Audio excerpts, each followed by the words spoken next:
accelerate our deforestation efforts and target and focus these to actually achieve other related impacts such as increasing water supply and flood management.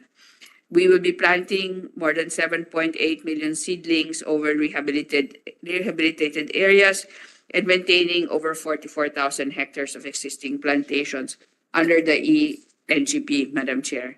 Next slide, please. On enforcement and protection, we aim to, of course, neutralize as much as possible the 50% of illegal logging hotspot areas by 2028, and this will come in a very calibrated way, Madam Chair.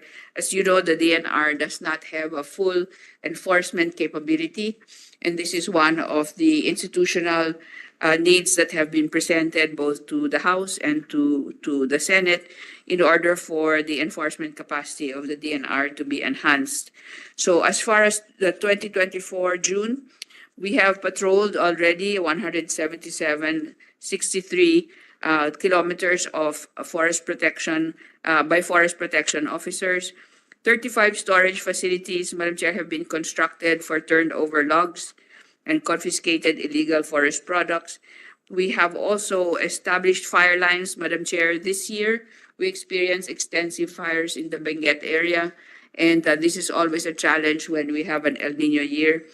And then we have also apprehended 6.4 million board feet of undocumented forest products, including logs and lumber.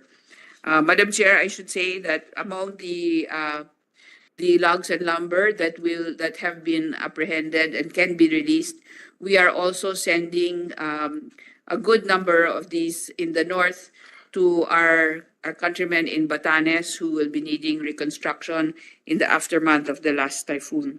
So for 2025, we hope to enable another patrolling of another 108,348 kilometers by our forest protection officers, safeguarding of the new storage facilities, and we will be working closely with the DepEd and TESDA and other government agencies to see how this lumber might be put to good use. Firefighting tools and PPEs are among the investments for 2025, and the assessment of the illegal logging hotspots all the way to reach our targets for 2028. Next slide, please. On integrated water resources management, Madam Chair, we aim to achieve food, energy, and water security, and of course, maintain the ecological integrity of our water systems and watersheds, and resiliency against the water hazards related hazards that are enhanced, of course, by climate change. What we have done here, Madam Chair, is work very carefully with other agency partners. You will see here on the map actually a collaboration that is evolving with the Department of Energy, wherein with the mapping of all the surface water bodies in the country, we're also able to identify potential hydropower sources and of course multipurpose dams as well.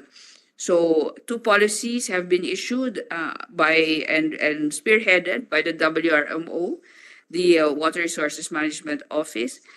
One was the Unified Resource Allocation Framework for Water and Program Convergence Budgeting for Water Projects. We are also able to identify, Madam Chair, that around 11 unserved barangays in the uplands and islands were also provided with ongoing, and this is now ongoing, water supply systems for drinking water. 100 letters of interest, Madam Chair, were the result of an outreach to the private sector and development partners to develop water resources that were identified given the mapping that has been completed of all the surface water in the country.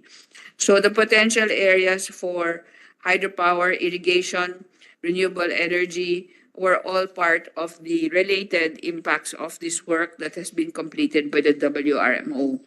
In 2025, Madam Chair, we hope to service 10,000 households for their level 3 water supply, 2 provincial-scale bulk water programs that will be worked on with the PPP and the Council. 10 isolated barangays additionally will be provided with drinking water supply systems, and 10 water districts, hopefully for optimization and efficiency and conversion to solar power as the source of power.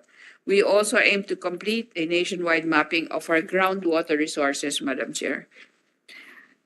Next slide, please. On land management and governance, the aim here would be to ensure economic growth and sustainable land use, improve tenure security and the socio-economic conditions of local communities, improve foreshore area management and potential areas for investments. So our accomplishments, Madam Chair, for 2024 number in 1,428 special patents for school sites, housing, LGUs, and national government agencies. 27,584 agricultural and 27,805 residential free patents have been issued. 72 agreements and 90 permits covered by foreshore lease agreements were also issued. I should also add, Madam Chair, this is the first year we have a comprehensive listing of foreshore lease agreements by the central office. Initially, in the previous years, these were actually decentralized, and so we now have the capability to map out all of these foreshore lease agreements. And there was ongoing foreshore delineation in 16 barangays in regions 1, 3, and 5. For 2025, Madam Chair, we aim to improve land tenure security by issuing additional special patents for school sites, housing, LGUs, and NGAs, and additional agricultural and residential free patents numbering in over 8,000 each. We are profiling idle government lands and patrimonial properties for government projects in collaboration with other government agencies. We will be delineating foreshore areas in 215 barangays, and we are targeting a revenue from the foreshore lease agreements of 692 million pesos. Next slide, please. For mineral resource development, we are very aware that the contribution of the mining sector to GDP is only at 0.53 of 1%, and we hope that in fact at this point we will be able to contribute more by the end of 2024. We are now directly employing this sector about 235,661 persons. However, in related industries, the estimate by some private sector organizations is that the total employment, direct and indirect, reaches around 800,000 to 1 million individuals. Our production values are as presented, Madam Chair, in terms of the production value for first semester of 119.6 billion, total exports in US dollars of 3.544 billion, and taxes and royalties in Philippine pesos of 2.5 billion. We have issued and we aim to issue mining permits to responsible mining companies and other parties. In 2025, the target would be at around 4,211, possibly, given the evaluation of these applicants.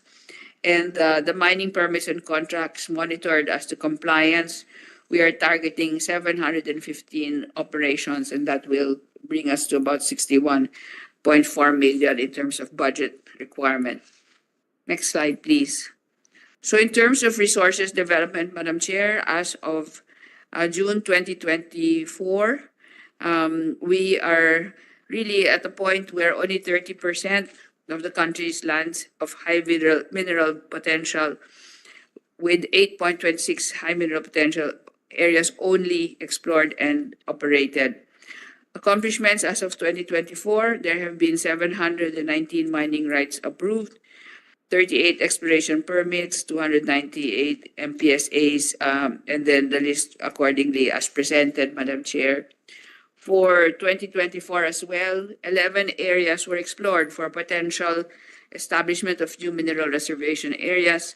5 additional Minahang Bayans were declared as of 2023 and into 2024, and 2 areas with copper gold deposits as potential source of critical minerals for the country and for the global market have been surveyed. For 2025, the target is really to develop value-adding activities. We work very closely with the DTI, and internationally there has been a very great demand for collaboration with the Philippines. In exploring, of course, we would like to explore additional 3 areas for the potential establishment of new mineral reservations, assess 2 additional areas for critical minerals, and assess 2 new areas for offshore studies as well. We intend to also reach out to Minahang Bayan potential and issue around 8 additional Minahang Bayan sites. Next slide, please. On air quality, Madam Chair, by 2028, we hope that 70% of our highly urbanized areas and major urban centers are already within the guidelines that are established internationally as well as here locally. For 2024, 119 air quality monitoring stations were installed and operated. 22 air sheds have been operationalized and are monitored. We have over 19,000 permits to operate issued through the online permitting and monitoring system, over 1,300 certificates of conformity, 264 certificates of non-coverage and of e-vehicles were issued. All in all, we have monitored 10,218 firms and surveyed 2,823. Madam Chair, on enforcement here, we have also issued 5,029 notices of violation and also collected the corresponding fines. For 2025, we will be procuring additional air quality monitoring equipment. These are, of course, subject to the evaluation of new technologies that might be available, so we can multiply that quantity. Monitoring of at least 18,053 firms to ensure environmental compliance. The DNR, Madam Chair, actually maintains a continuous emissions monitoring system at the EMB, wherein 30 of the 35 coal plants are actually monitored, as well as 15 of the cement plants are monitored live. We are also, Madam Chair, participating internationally with NASA, and this is a project that is for the region that includes Thailand, Malaysia, and South Korea. And this will actually allow us to analyze what is in our atmosphere between the satellite image and the ground monitoring stations. This will be used to actually validate our own findings on the ground and, of course, introduce the necessary intervention to address pollution levels and forecast trends. Next slide, please. On water quality management of the EMB, Madam Chair, we want to increase the percentage of water bodies that are, of course, in conformity with the guidelines, and especially on water supply by 50%, food production by 50%, and primary contact for recreation use by 69%. Accomplishments, Madam Chair, for 2024 are the 40 WACMAs that have been operationalized and the classification of over 1,000 water bodies. Discharge permits were issued to over 3,000 entities, 31 new water bodies adopted, and 321 adopted esteros are now monitored. Water quality has improved in the GEM sites, Madam Chair. These are the highly environmentally critical but also high tourism value areas of Panglao, Siargao, and Puerto Galera. There have been 8,170 notices of violation issued, and fines and penalties have been collected of over 430 million. For 2025, Madam Chair, we aim to establish and designate 8 additional WACMAs, continue the strengthening of our operations on 40 of these. We would like to classify further 23 bodies of water and ensure that 44 priority rivers and 42 priority recreational waters conform to water quality guidelines. There will be a procurement, Madam Chair, and subject to the technology that will be evaluated for an additional 10 units of real-time water quality monitoring equipment for the GEMS. Next slide, please. On Manila Bay, Madam Chair, this is quite lengthy, but to restore water quality of tributaries in Manila Bay to SB level as mandated by the Supreme Court ruling, reduce the solid waste that actually ends up in Manila Bay, remove encroachments along easements permanently but within the law and with the collaboration of the local government units as the lead agencies. So on accomplishments, Madam Chair, we note that as of June 2024, fecal coliform levels have already dropped to 1,520, but of course, the level should be in the 100, and therefore we are far off from our goal. All 18 monitored beaches in Regions 3 and 4A have shown significant improvement. From 2024 to this date, the fecal coliform levels at Manila Bay Walk have also dropped to 1,100, but as I said, acceptable level is actually 100. 3 sewage treatment plants are in advanced construction phase, San Juan, Bitas, Las Piñas, and this is only part of a large investment on sewage treatment plants that was programmed for the Manila Bay rehabilitation. Details of which, Madam Chair, we can submit to your office. 208,000 metric tons of materials dredged along the stretch of the 26-kilometer waterways.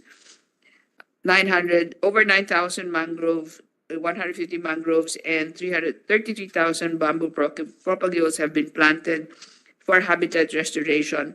We have also identified 72 bird species and recorded 22,458 birds in our monitoring with the conservation partner.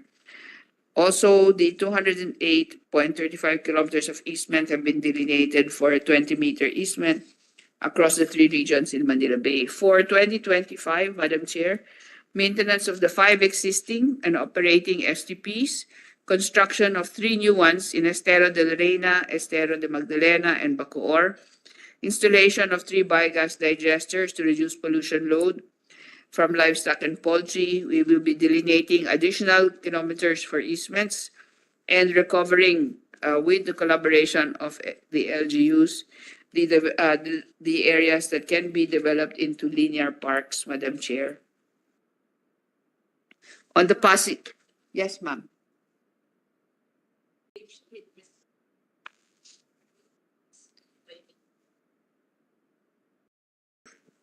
Kasi sa amin, Las Piñas may owned by Maynilad.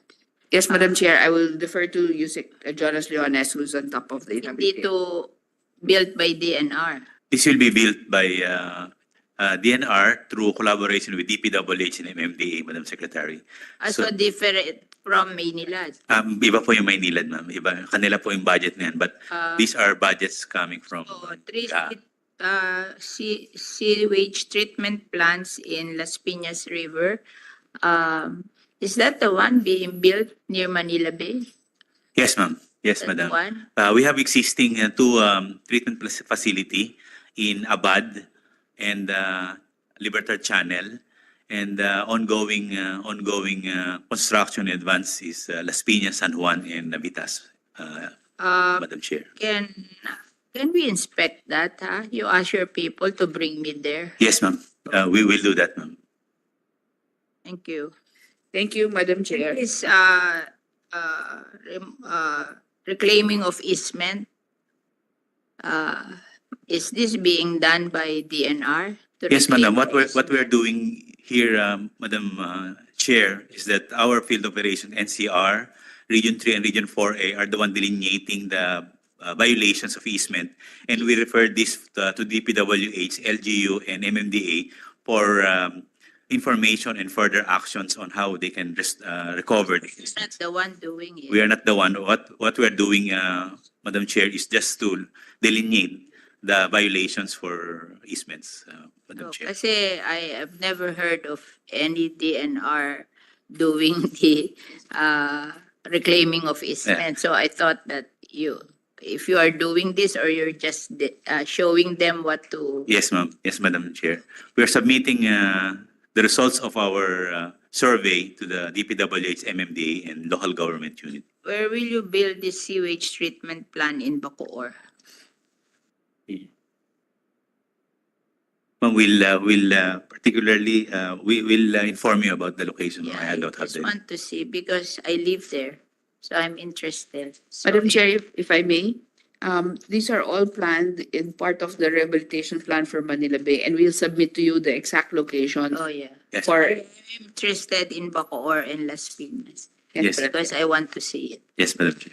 Yeah. We'll submit the location, exact And location. I know I reclaim 40 kilometers of easement in Las Piñas, Bacoor, and I did it by myself and my budget in the Senate. But I've never heard of DPWH or DNR doing it, or MMDA. So I'm just curious where they are doing this. Okay, thank you.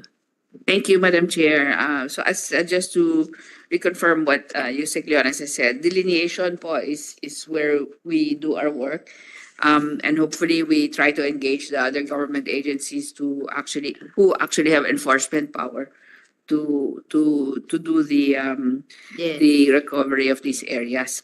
that's why I'm reading this. I'm interested Yes po, ma'am. because I'm very active in this. Yes po, ma'am. We'll give you po, ma'am, the maps for these areas as well. Thank you, Madam Chair. Next slide, please. On the Pasig River rehabilitation, Madam Chair, as we know, 27 kilometers, this river is 27 kilometers and connects Laguna Lake to Manila Bay. And it covers 3 major tributaries and 46 minor tributaries po. And along the way, there are multiple esteros and other bodies that are all linked to it. So for 2024, Madam Chair, in terms of accomplishments, we have 6 areas that have passed out of 10 for Class C in terms of water quality. Perimeter fences and trash traps, Madam Chair, were also installed in priority areas, including the Malacanang restricted area, Madam Chair. 395 meters of trash barriers and trash booms installed. 6 esteros were repaired and maintained as linear parks. 5 trash traps in priority areas were installed. And then we have been monitoring over 17,000 linear meters, Madam Chair, of easement. Madam Chair, just for the information of the Chair, in the last Typhoon Karina,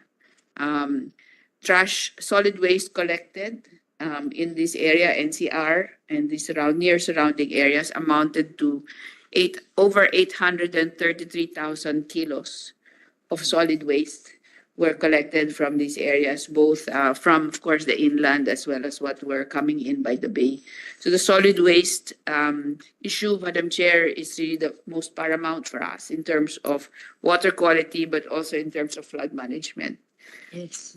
Yes, Madam Chair. So, Actually, you have to do it every day yes, Madam Chair. to So, solve it. You know, we're doing it every day and there's still a problem. You know, they thought that you will allocate a budget to solve it one time. No, it's a continuing effort. It's an everyday effort to be able to solve the problem. yes, Madam Chair. So in the budget, it also included the budget for Estero Rangers of about 1,200 and 400 individuals, including the river warriors. So these are the daily workers po that actually do the cleanup in the different esteros. I guess you have to coordinate because DPWA gives 2 and the MMDA Yes. gives also. So it's a combination of your effort and the DPWH and then the MMDA for Metro Manila. But I guess you cannot do it alone. Yes, You have Madam to have a joint effort there because in our river, it's the 3. I asked the 3 to help us because we cannot just rely on DNR. We have to have the help of DPWH also and the MMDA. Yes, Madam Chair, and hopefully the local governments can also take the leadership role here. So, Madam Chair, Some under- local government, but not all. yes, Madam Chair. But that's not their interest. They have other interests. Madam Chair. So under your leadership and budget also, Madam Chair, as you may recall, we turned over the dredgers to the different local government units Yeah. this year po. Yeah. And hopefully to help them in maintaining these areas as well. They have to be tawag doon, supervised because they thought that if you're employed by the government, it's 1530. They have no work, you just get the compensation, the salary. So if you don't supervise them, it's useless. Thank you, Madam Chair. So for 2025, we wish to maintain the linear parks that have already been identified and cared for. We are continuously monitoring the water quality in 52 waterways. And we I'm hope, just interested, which are the waterway going to Manila Bay? Because that's your responsibility, di ba? Even if you clean Manila Bay, but if the water, the rivers going to Manila Bay will bring will bring trash to Manila Bay, then it's useless. So can you give me a list of the waterways going to Manila Bay? Yes, Madam Chair, we will supply you, including the esteros, because those esteros Yeah. are the ones that have the direct impact as well. Thank you, Madam Chair. And then for the delineation of additional easements, which is a continuous activity as well, Madam Chair. So on the next slide, for solid and hazardous waste, Madam Chair, as we have just been discussing, this is a big issue for us. Although nationally, the number of LGUs that have their sanitary landfills have increased, and barangays with the segregation facilities also have increased. We still are challenged in terms of the amount of solid waste that makes its way into our rivers and finally the ocean. So, an accomplishments, SLFs 317 servicing 709 cities and municipalities were established, over 12,000 MRFs servicing the 19,000 plus barangays nationwide. 224 LGUs were assisted in the deliberation of their 10-year solid waste management plans, so bringing to 85% already of LGUs with approved plans. And 1,592 LGUs were provided with technical assistance on solid waste management implementation. On bio-waste shredders, Madam Chair, over 1,200 were distributed. There are only 1,600 LGUs in the Philippines. If you gave to 1,212 na composters, you have almost given to all. Yes. And I have given them also more than that, coming from the Bureau of Soil and Water Management. Can you give me a list of what you have given so I can compare it with the Bureau of Soil and Water Yes, Madam Chair, we will send you that list, Madam Chair. We will submit. And then in terms of hazardous waste, Kasi meron, nung last time, nung hindi ikaw ang Secretary of DNR, namigay sila because I forced them, the DNR, no composters work. Kasi yung supplier, nagloko. Oo. I gave the supplier from Cebu. I asked you to give 350 million for composters, and ang complaint nila, no composter work. So please supervise this because baka mamaya namigay kayo kadami-dami tas hindi naman nag-work. Ana? yes, Madam Chair, we will submit the list and the status of operation. Yeah, make sure that the supplier will make sure that it will work. O kasi yung sa DNR noon, ang feedback sa akin, nothing worked. Oh, kaya please inspect this if it's working. Kasi kung ikaw namigay ng ganyang karami, and then kami rin sa Bureau of Soil namigay ng ganyang karami, dapat lahat sila meron ng composter. Kasi kami, every year, 2,000. Yes. 2,000 composter. Kayo, Nakalagay dito 1,300, 1,200. Oh, di more than one na each municipality. Yes, ma'am. And I remember I gave to Camiguin 6 for the island of Camiguin. Yung makikita ko yung gobernador, dun siya tuwan-tuwa of all the things that were given to them. Dun siya tuwan-tuwa sa composter kasi libre na daw ang fertilizer nila. 6 composter lang yun. Ito niya ako makikita, dun siya nagpapasalamat, hindi siya nagpapasalamat on other things na ibinigay sa kanya, dun siya nagpapasalamat. Kasi I have been doing it since 2002 in Las Piñas. I have 89 composter. I never asked from government. I gave it to them out of my own resources. And tuwan-tuwa ako kasi ang dami-dami kong organic fertilizer. Ipinapackage ko ng 25 kilos a sack. And then pinamimigay ko sa mga tao para hindi na sila bibili ng fertilizer. And masayang-masaya sila. And malinis pa bayan namin. And we reduce yung sinasabi mo dito na landfill. We only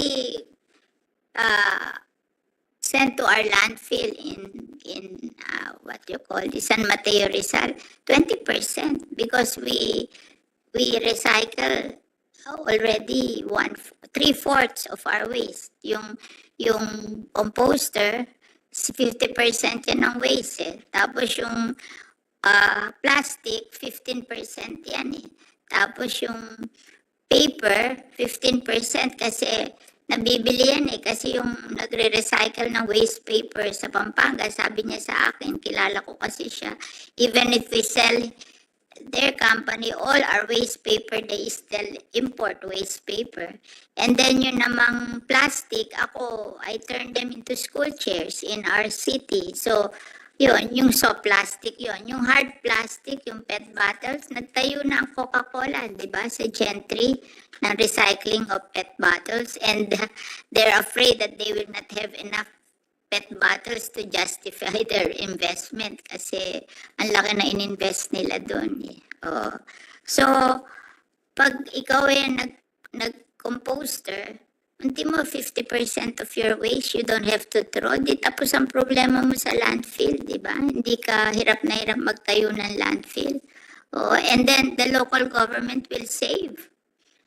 We save 300 million a year because we are recycling. 300 million a year. Kasi a typical city in Metro Manila will spend 400 minimum. Yung malalaki, mas malaki pa. And we save 300 million a year. So this is really a very good project. And I hope that if we give out composter, it will be working. Kasi baka mamaya mag-i-invest tayo tapos pagdating sa kanila, it won't work. So I hope you will supervise this so they will work.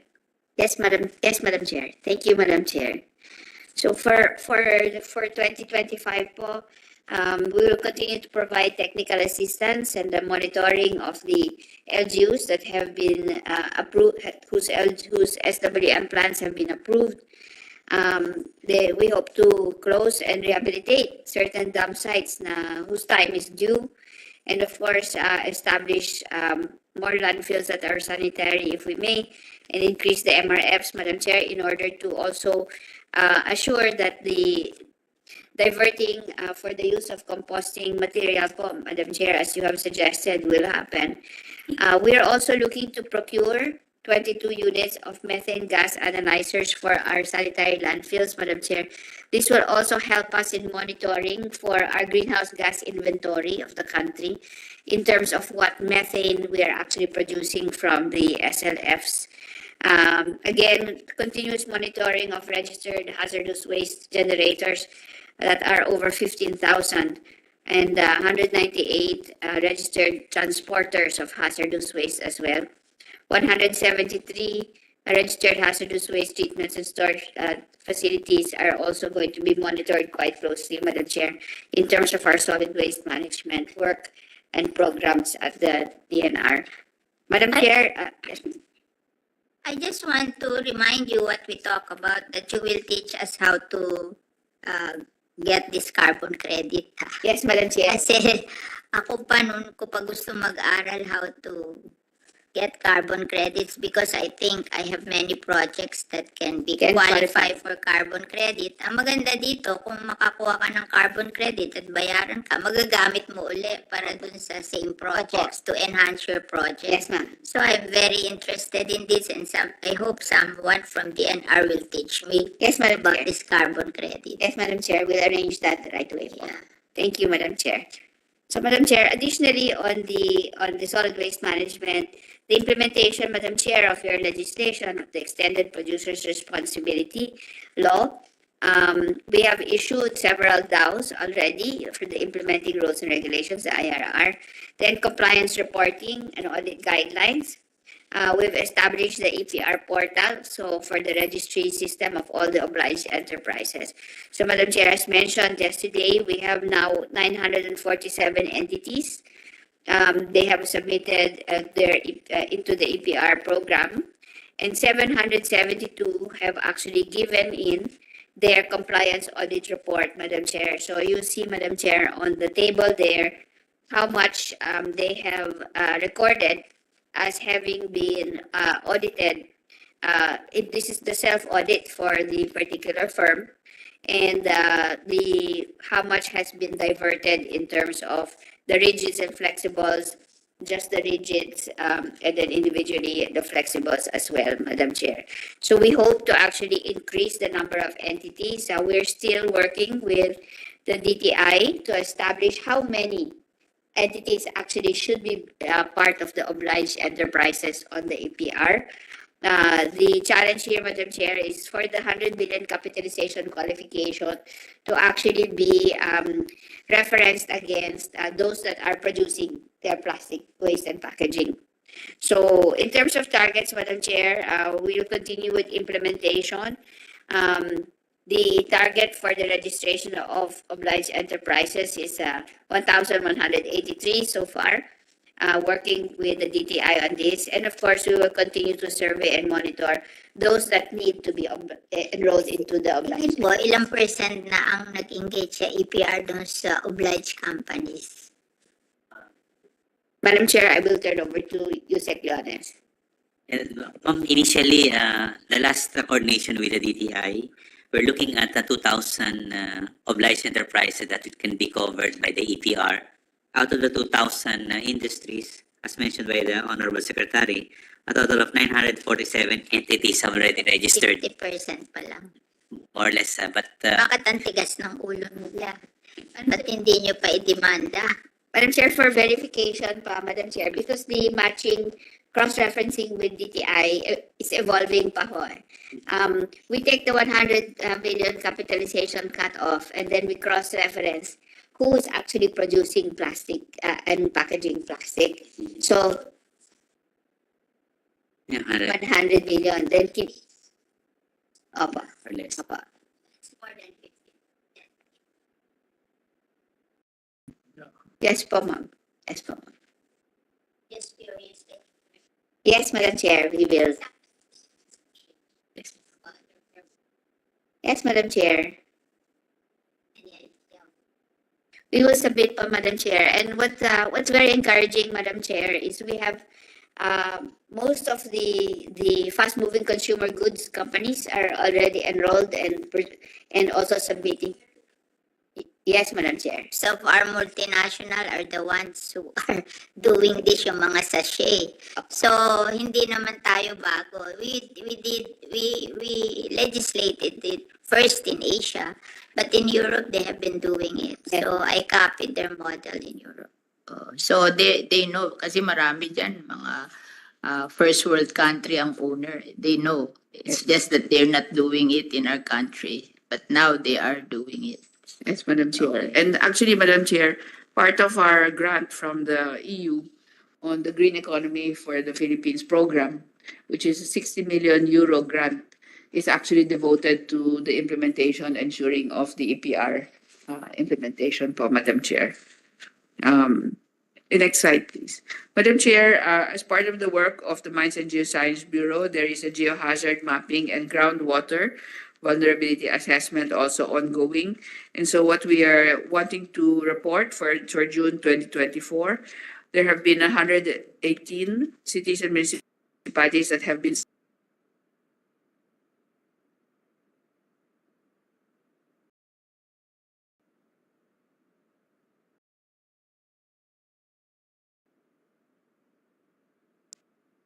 been assessed for karst subsidence. Madam Chair, these are particularly areas within our beach islands as well as coastal areas. And 82 cities and municipalities have been assessed for groundwater resource and vulnerability as well. We aim to grow that list, Madam Chair, as well as apply new tools, Madam Chair, in 2025, including artificial intelligence, in terms of risk mapping, that we aim to add 58 additional cities and municipalities and refine this as well, Madam Chair, in terms of landslide and flood risk. Assess additional cities, 22 more for karst subsidence, and assess 50 municipalities and cities for groundwater resource vulnerability and assessment. This, we hope, Madam Chair, will help the LGUs in informing their climate and disaster risk plans for each of the LGUs that are covered by this particular activity of the MGB. Madam Chair, for reference, the MGB submits to the GeoRisk PH, which is the platform of the DOST for all hazard mapping, the data on landslide and flood risk and exposure hazard information accordingly. So in terms of the risk-informed and science-based planning, this is done with our partners, Madam Chair, including the Asian Development Bank and USAID. We have accomplished continuing accomplishment of resilience roadmaps for Negros Occidental and Kamsur. 8 more provinces capacitated to use these climate diagnostic tools that we have available to develop projects and proposals for these projects. For the target for 2025, we hope to increase the risk and resilience mapping. And this is done, Madam Chair, in collaboration with many partners in 4 provinces that are exposed to climate impacts. Here for 2025, Cagayan, Pangasinan, Masbate, and Sorsogon. On this climate and disaster risk resilience of ecosystems, Madam Chair, this is the using of a tool called the Green Assessment. We are now, as of 2024, all regions have been capacitated, regions of the regional officers of the DNR, and are now in certain stages of the green assessment framework already. Some pilot activities have been conducted and 2 post-audit green recovery plans have been developed. This is a partnership, Madam Chair, also with USAID and other partners for Palawan and Siargao. For 2025, Madam Chair, this will include 3 other regions, regions 1, 5, and 10. Next slide, please. So, Madam Chair, in terms of the climate work that has been developed now in the DNR, the implementation of the National Adaptation Plan of 2023 to 2050 and the Nationally Determined Contributions Implementation Plan, respectively for adaptation and mitigation of climate change, have now already been kicked off. The ongoing activities as per these plans, Madam Chair, the formulation of long-term strategies on low-carbon development, the development of the just transition roadmap that will affect our social and economic communities, and the finalization of our greenhouse gas inventory for the submission to the UNFCCC.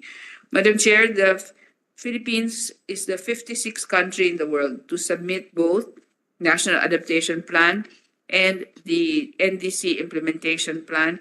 Both have been generated with the help of our partners, initially for the NAP with the UK government and with the NDCIP with the Asian Development Bank. We are the 3rd in ASEAN to submit a national adaptation plan to the UNFCCC, Madam Chair. So our accomplishments have really been already reported to the President, and we are now in the process of cascading this so that they may be mainstreamed according to his instructions. So we hope to be able to complete the mainstreaming sometime in the next year in 2025, hopefully to be monitored in terms of progress. So a translation of the NAP into sectoral level and portfolio level. So localization of the NAP recommendations will need to take place, especially if they relate to disaster management. The development of a comprehensive and integrated financing and investment pipeline for these is also ongoing, Madam Chair, in collaboration with other NGAs and our partners in the Asian Development Bank and World Bank. The implementation of waste sector and industrial processes and product use sector policies and measures also related to our greenhouse gas emissions, Madam Chair, and the updating of our nationally determined contributions. Next slide, please. So, Madam Chair, if you recall, in 2020,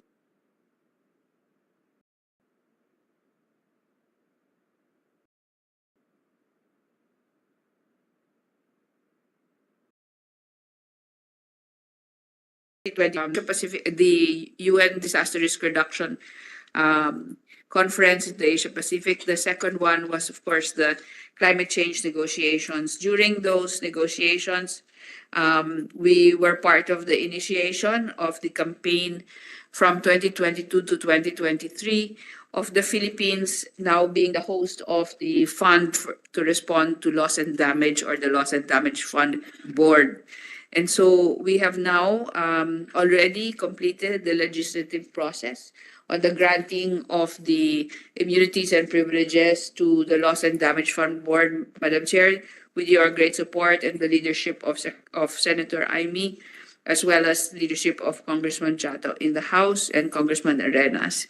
So here we have enactment of the law on the hosting of the Loss and Damage Fund Board, and we are now just completing the negotiations on the signing finally of the host country agreement.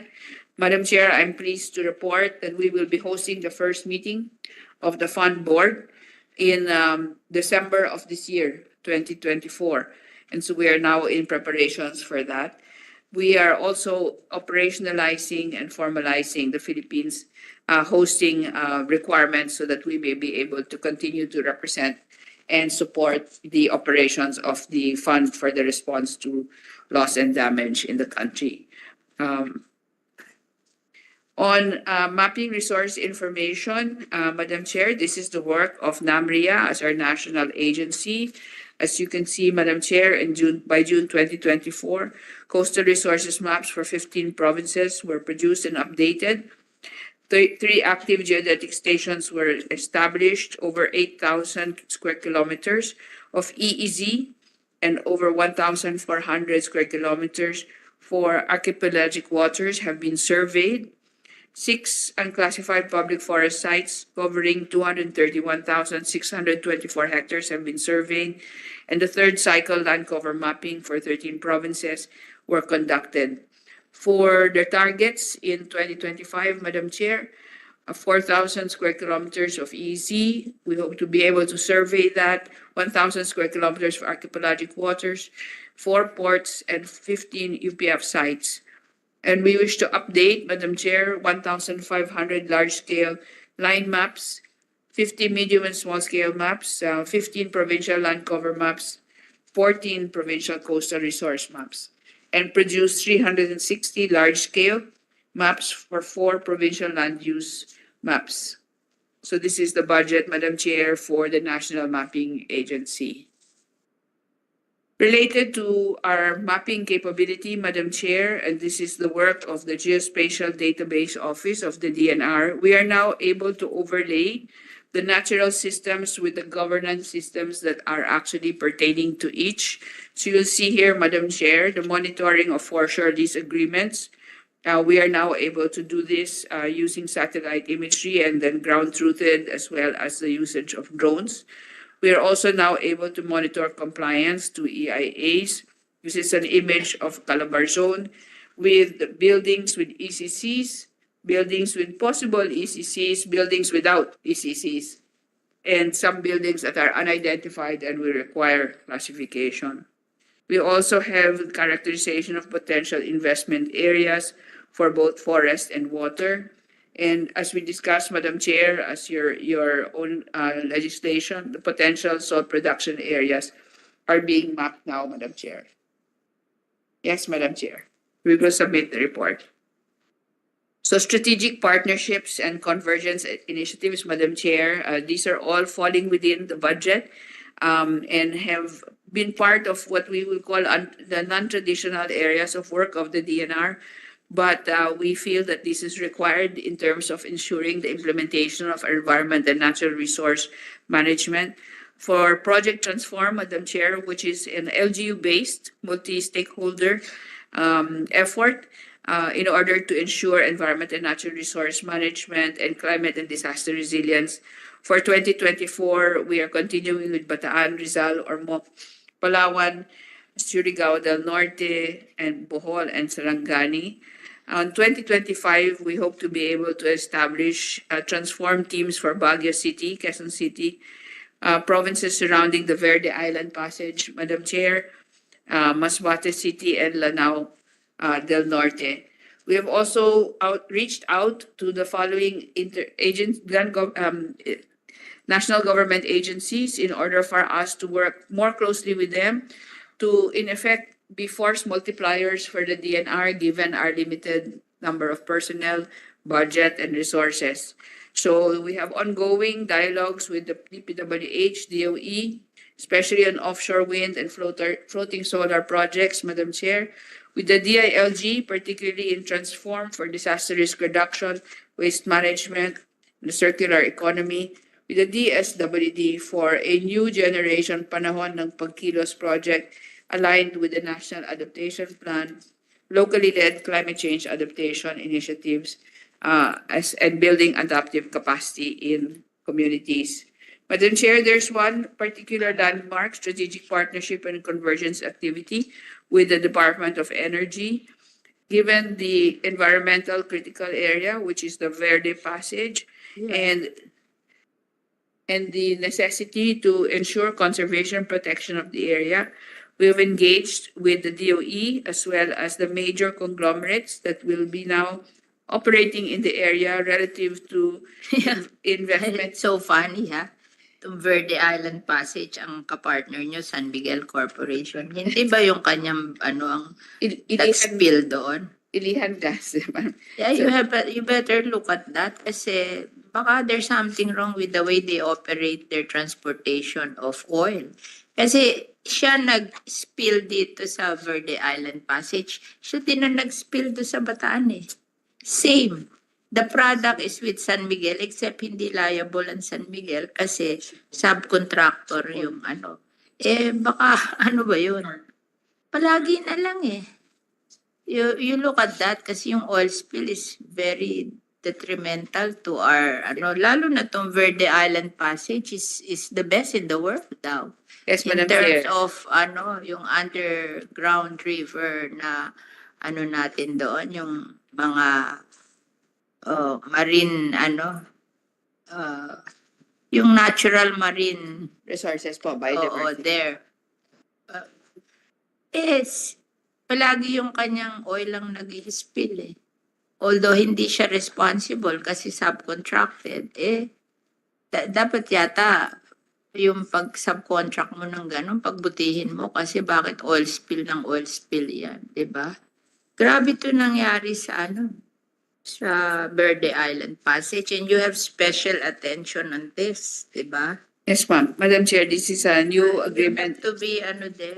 Yes, Madam. Kasi, syempre, sikat naman kasi ang San Miguel, so hindi pinapublish. Pero based on our investigation, parehong kanya yung yung oil eh. Iba-iba lang yung subcontractor.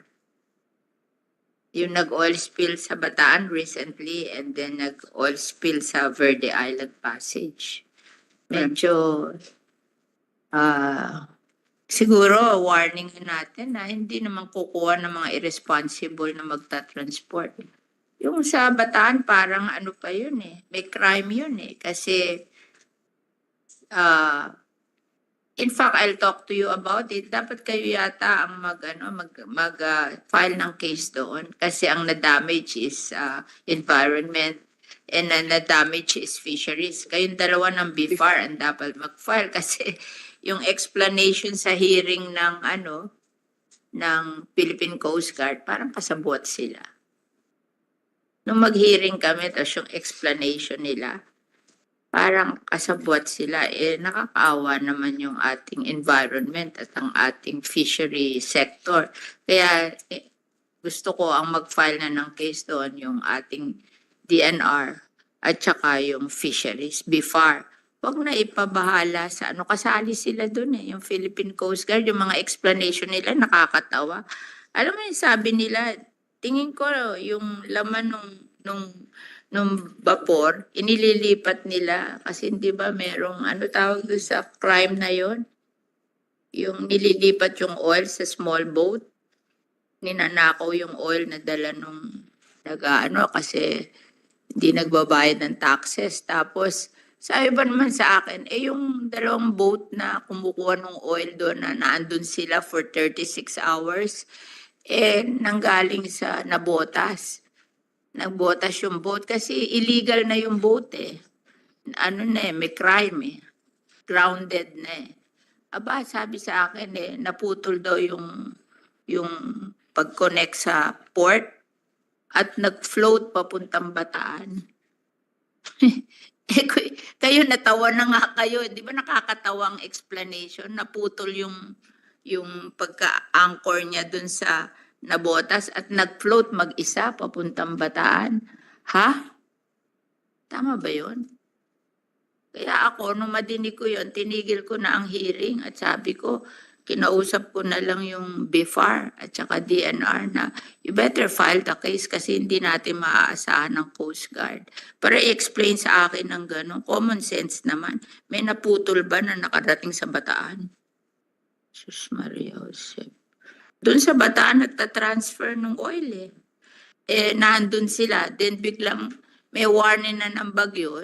Siguro, ano din yun eh. Inano na rin ng Diyos na mangyari yun, na magtumaob sila kasi may kalokohan sila. Pareho silang illegal eh. Yung dalawang tatlo silang vapor na naandun. And this major boat na may dala nung umalis 36 hours before. Hindi pa siya naalis sa Bataan for 36 hours. Papunta siyang Iloilo. Ano ginagawa niya doon? Kaya siya bumaliktad kasi may bagyo na ayaw siya umalis doon. Anong ginagawa niya doon? Tapos kasama niyo yung dalawang illegal boat doon na bumaliktad na rin. Siguro, yun? Parang will ng God yun. Bumaliktad sila doon dahil sa mga kalokohan nila. And kayo magdemanda doon. Hindi na natin maaasahan ng Coast Guard. Kawawa naman ng bansa natin. Oil spill. Di bali yung Bataan, hindi masyado. Pero Verde Island Passage, grabe to. Diba? Permanent damage to sa environment. Famous tong Verde Island Passage na to. I hope, Secretary, you will do something about it. Yes, Madam Chair. Madam Chair, on Bataan, we are now looking through the National Pollution Adjudication Board, what might be possible in terms of the actions taken dun sa Bataan. Kasi sabi nila sa akin, it will take ilang months bago sila mag-file ng case. Ay ko, tagal-tagal naman noon. Ano? Wala na kayong aasahang report from Coast Guard. Do your own report kasi hindi naman gagawa ng report na. It's so funny na report eh. Ako nakinig, dinismiss ko na yung hearing kasi naglolokohan na kami eh. Kaya in-end ko na yung hearing kasi yung mga explanation niya, it's so funny. Paano man ang pumload ang vapor papuntang Nabotas hanggang Bataan na natanggal lang daw ang tali? Sus Maria. Sino maniniwala doon? Malaking kalokohan yun. Puro nag-float sila ng out of nowhere. Walang permit to travel. Madam Chair, if I may refer to ATEC Enaran on the potential for the case. Yes, thank you. Madam Chair, per report of the DNR Region 3, they're now preparing the complete staff work to be submitted to the central office for the determination of the appropriate case. So we're looking at the provisions of the Philippine Clean Water Act, particularly Section 27 of the Prohibited Acts. But generally, Madam Chair, under the provision of PD 979, it's the jurisdiction of the Philippine Coast Guard. But we're looking at this Philippine Clean Water as a possible Don't rely on offense. Philippine Yes, Coast Guard. yes, Madam Chair. Part of it. My God, if you just listen to what they're saying, they're really part of it. So I'm relying on DNR and Bureau of Fisheries because the damage is to the environment and to the fisheries industry, to our small fisher folks. So dapat kayo na, wag na kayo umasa sa Coast Guard. Mali yung report ng Coast Guard, nakakatawa. Wala silang balak. Nag-hearing na kami dito twice eh. Kung mga pinagsasabi nila, illogical. So, Yes, Madam Chair. Thank you. they're part of it. They're part of it. So we must do something for the environment and for our fisheries on our own. Huwag tayong mag-rely sa kanila. Can you give me a report of the updates there? Kasi kinausap ko na sila na wala na tayong maaasahan sa Coast Guard. Yes, Madam Chair. Wala na We'll submit. tayong maaasahan doon. Thank you, Madam Chair.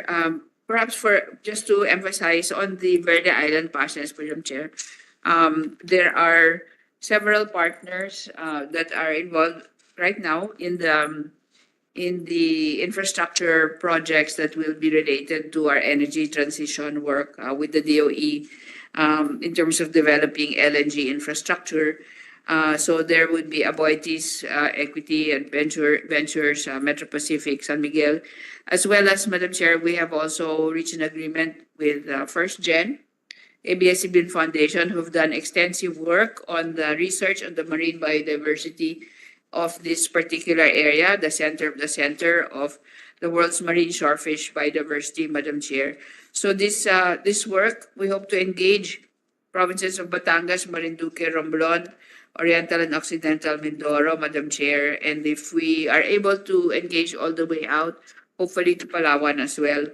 The salient and most important here, Madam Chair, is we will be establishing a marine scientific research station to monitor this area and then work with all the different universities that are already working there, as well as non-government organizations.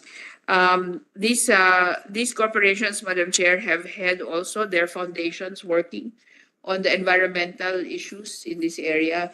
I should say First Gen has already been working with De La Salle for many years in this area. So we will be building on the work that they have done in order to work on the protection. Meron bang na-file na case against the oil spill in Verde Island Passage? In Mindoro.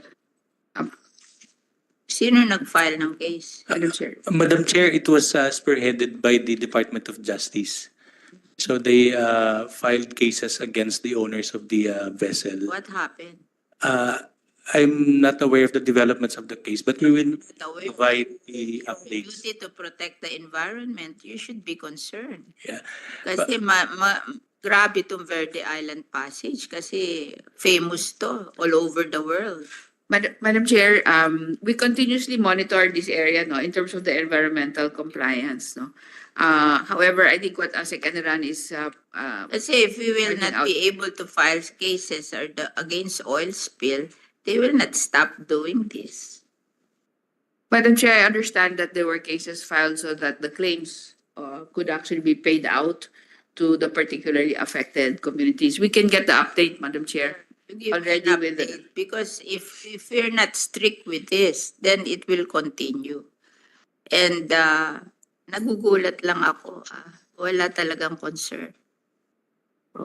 Kasi kawawan. Yes, Madam Chair. And you know, it's so funny. Pinakamaganda sa whole world daw yung Verde Island Passage. But unfortunately, nobody filed to declare it as a national protected area, legislated protected area. Actually, Madam Chair, we have been trying to engage the different LGUs to work with us. Wala, But walang nag-file. Yan ang the most famous, pero walang nag-file. Sino ako nag-file? I cannot do it without any Congress coming from the House of Representatives.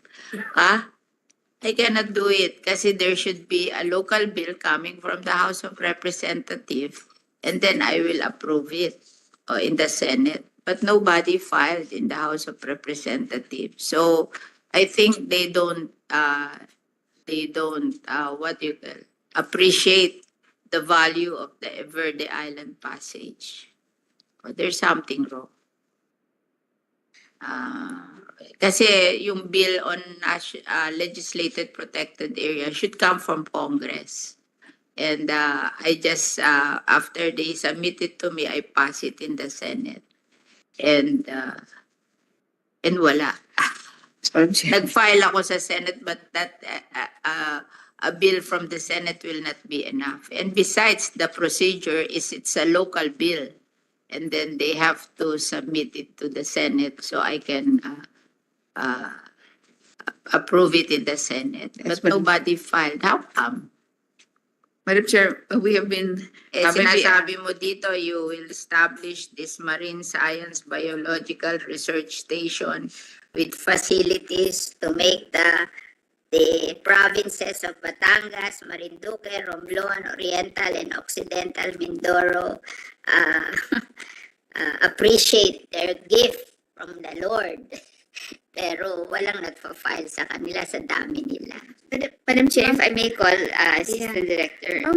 We have already conducted the protected area suitability assessment of this area, and it really passed 95% rating. Oh, sino So- nag-file? So ma'am, we need to reconnect again with the local government. Nobody filed. And And I'm progress- leaving this committee. But Madam Chair, we'll make it our goal, Madam Chair, before you leave the committee.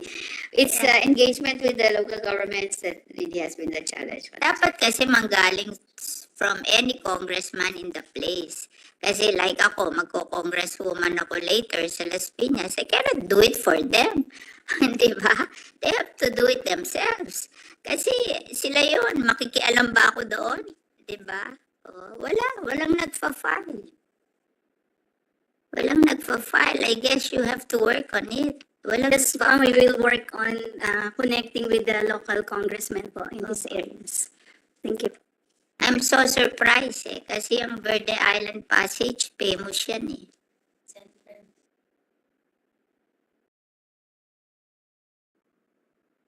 Thank you, Madam Chair. We will endeavor to accelerate the work, hopefully, Madam Chair, before you step down. We can do something.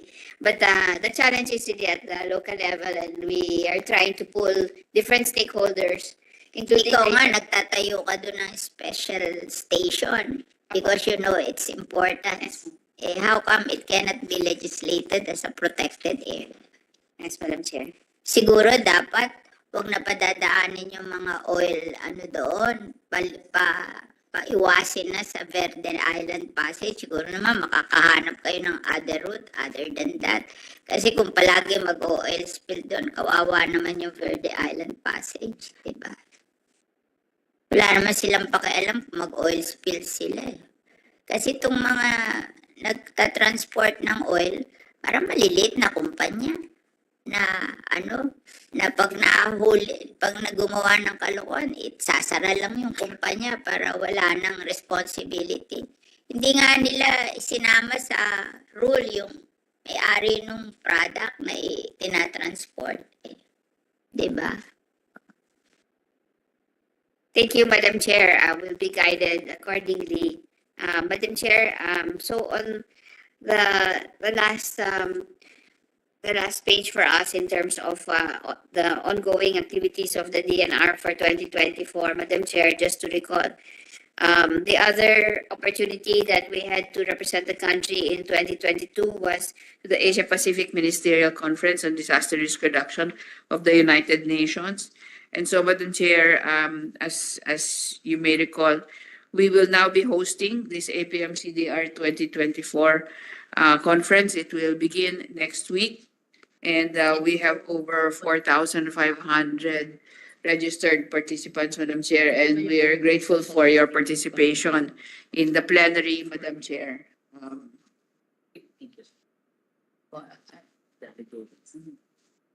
So this is an activity that is interagency. 19 different government offices are involved.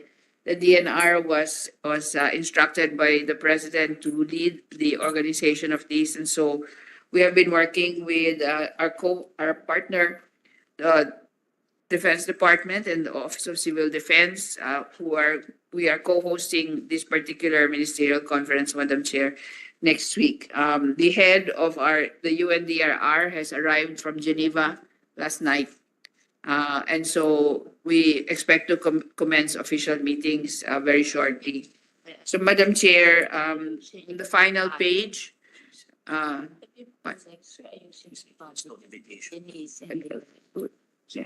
Madam Chair, we will address the logistical challenge of the invitations, Madam Chair. I know that there are invitations for you, Madam Chair, because both to the ministerial dinner at Malacanang Palace and to the plenary, I'm Madam not Chair. concerned about the invitation. I'm concerned about you going to the Las Piñas Parañaque Yes, wetland. Madam Chair, so Because we're building roads there, so I want it to be nice when you go there. thank you, So Madam that's Chair. my concern. Thank you, Madam Chair.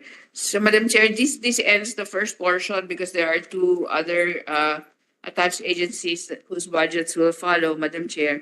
So our total request, well, approved by the DBM was 26,027,113,000, Madam Chair. As you know, we are equivalent to 0.48 of 1% of the entire budget, Madam Chair. And we are trying to make highest and best use of the resources that are being given to us. And we hope, Madam Chair, for some reconsideration from the House and the Senate for some additional amounts, Madam Chair, which we will be writing to you about. So, Madam Chair, so just to go over the amount, our MOE is 47.5%, balance of which would be capital expense and personnel services of about 51+%, Madam Chair. Central office, Madam Chair, just to be specific, that's broken down into 4 staff bureaus and 16 regional offices as well, Madam Chair. The 16 regional are also here shown in this line chart. And so, Madam Chair, we'd be very grateful for your consideration, and hopefully we might be able to also appeal to both the House and Congress on some additional amounts if possible, Madam Chair. The last items, Madam Chair, would be the budgets of the two agencies. The first one being the Metropolitan Water Works and Sewage System. As you know, pursuant to EO 22 series of 2023, we have the Water Resources Management Office under the DNR, which has been actively coordinating and working with both these agencies. And so, Madam Chair, for MWSS, which is vital to the supply of NCR and surrounding regions for water, the budget is 169.58 million pesos. And then, Madam Chair, for the Local Waters and Utilities Administration, Madam Chair, we've taken note of your request, and I hope that they're ready with the information on the historical budget. Yeah, you show me also the budget of MWS, Yes, historical, so I will know. This one naman talaga, 2024, 864 million. It Yes, should Madam go Chair. up, this should not go down. Yes, Madam Chair. So I'm just asking Lua to submit yung mga projects, and then we'll see what can be prioritized. Yes, Madam Chair, Oo, we will do that. Para maibalik natin yung at least the same level as last year, di ba? Yes, Madam Chair. Oh, ganun. So we request LUA and MWSS. Yes. May 5-year Submit me the history. 5-year history Yeah. of the budgets for each of the agencies to be submitted within the day. And at the same time, I got also the budget of the legislated protected area. And you have been cut also. Yes, Madam Chair. And so because of that, as I said, we have begun. One from 2.3 in 2024, you are now 1.3. Yes, Madam Chair. Oh, and as I was saying, we passed the legislated protected area in 2018, di ba? Before 2018, it's 13 legislated protected area. Now it's 114 and we're still passing another 10. Yes, Madam Yeah. Chair. So I thought that it should be proportionate. Yes, Madam Chair. If the budget in 2018 was 714, the increase in budget should be proportionate. So we will review this. We don't have to end the hearing today. We have to review this so that we will make the necessary changes. I wish to acknowledge the presence of Senator Jinggoy Estrada, our Senate pro tempore, Speaker pro tempore. You can now make your, I've been here a long time, so it's your turn to speak.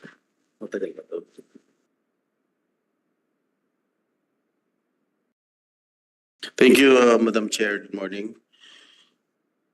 I just would like to manifest my full support for the proposed budget of the DNR and its attached agencies and corporations. And we look forward to listening to the discussions and presentation of the plans and programs of the department in relation to environmental protection and sustainability and responsible management of our country's assets. Madam Chair, if I may just ask some clarificatory questions. Madam Secretary, I have noticed that there is a decrease in your budget in the office of the Secretary. May I know what is the reason for the decrease of the budget, considering that this gets a sizable chunk of the overall outlay of the department? Thank you very much, Madam Chair, Honorable Senator. I'll turn over to Yusek Ana Lisa Reboltate for the itemized breakdown of the changes in the budget. All right. Madam Chair. Thank you, Madam Secretary. Good morning, Madam Chair. For the decrease in the budget for the central office, there is a decrease of about 120 million or 63%, or 0.63% rather. The decrease represents the reduced budget for capital outlay, mainly because of the one-time procurement activities on procurement of drones and other remotely operated vehicle and automated weather stations and establishment of marine stations, Mr. Chair, Madam Chair. What have you purchased in the capital outlay in itong taon na ito?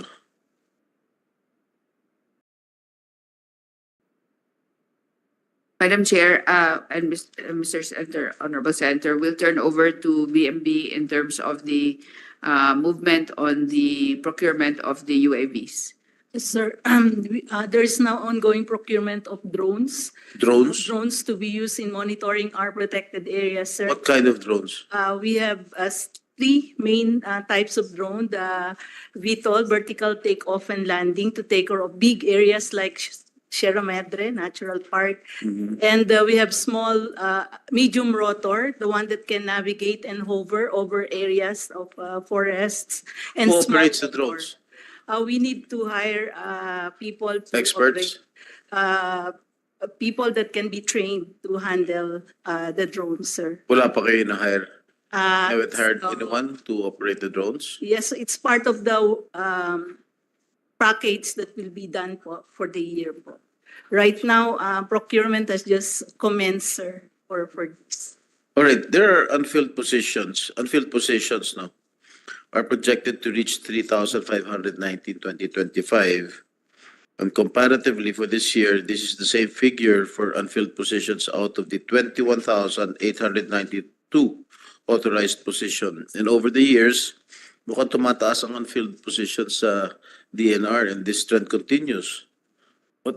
May I know what is the reason for this? Thank you very much, Madam Chair, Mr. Chair.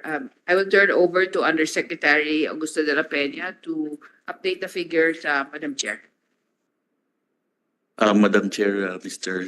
Senator, as per figures for the central office and regional offices and bureaus, the subtotal for the totals for as of June 30, 2024, our plantilla positions is 19,613, sir, with 2,522 unfilled positions. However, as of September 19, 2024, out of the 19,693 plantilla positions, we have reduced actually to 2,255 unfilled positions. So how many unfilled positions as we speak?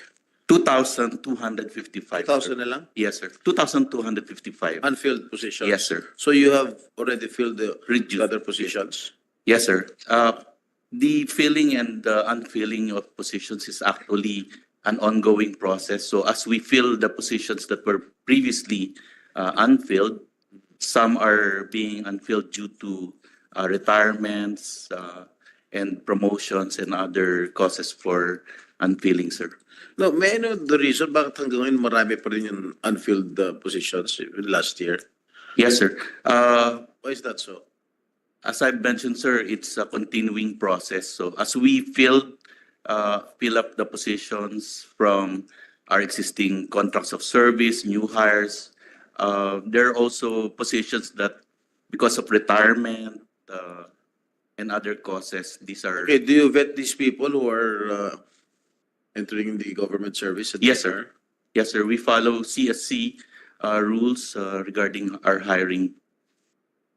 All right. On another note, Madam Secretary, this representation wishes to direct the attention of the committee to the Manikani Nickel Project, currently being undertaken by Hinatuan Mining Corporation on Manikani Island, Gian, Eastern Samar. Are you familiar with this? Madam Chair and Mr. Senator, we actually sent a team there, and of course there is our former regional executive director is here that can actually report on this project. All right. The Hinatuan Mining Corporation secured a mineral production sharing agreement on October 28, 1992 and extended until March 2, 2037. 2037, haba. Covering an area of 1,165 hectares. The original and existing ECC, which was issued on February 18, 1992, covers 419.75 hectares on Manikani Island for a production capacity of 250,000 wet metric tons of nickel ore. But under RA number 11038, or the Expanded National Integrated Protected Area System Act of 2018, the Gian Marine Resource Protected Landscape and Seascape, which covers 66,000 hectares, is declared as a protected area. The legislated protected area, which is also known as the Gian Marine Reserve, groups the islands of Calikoan, Suluan, Tubabao, Victory, Homonhon, Manikani, and other smaller islands and their surrounding reefs.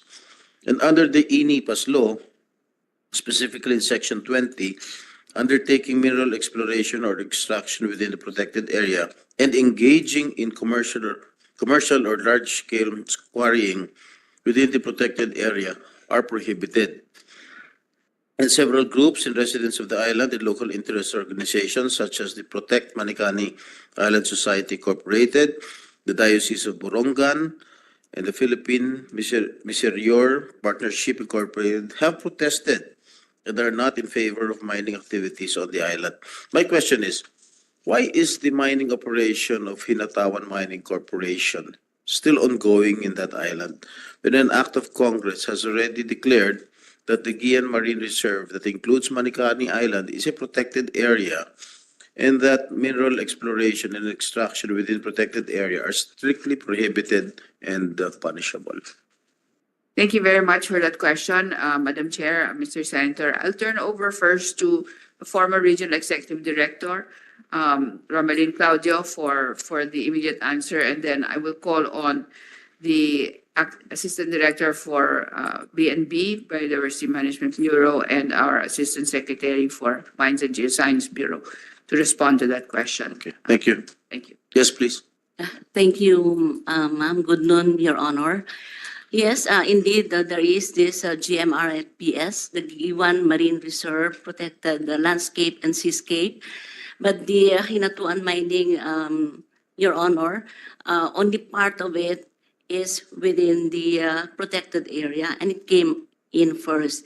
And may I say this, Your Honor, that the DNR, Environmental Management Bureau, Mines and Geosciences Bureau, including the DNR, with its field offices, the PENRO and the CENRO, are monitoring the operations of this.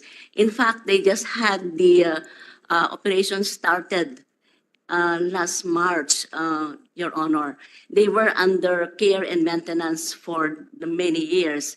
And they also participate, Your Honor, in the Protected Area Management Board meeting in which I the DNR Regional Executive Director chairs this PAMBI meeting. They have a very good plan, Your Honor, if I may say it, in the protection of the resources in the area. And in fact, they go well with the communities in Manikani Island. I've been chairing the PAMBI meetings, Your Honor, and the communities in that locality, except for the one that you mentioned, Your Honor, is opposing it, but we are addressing such concern.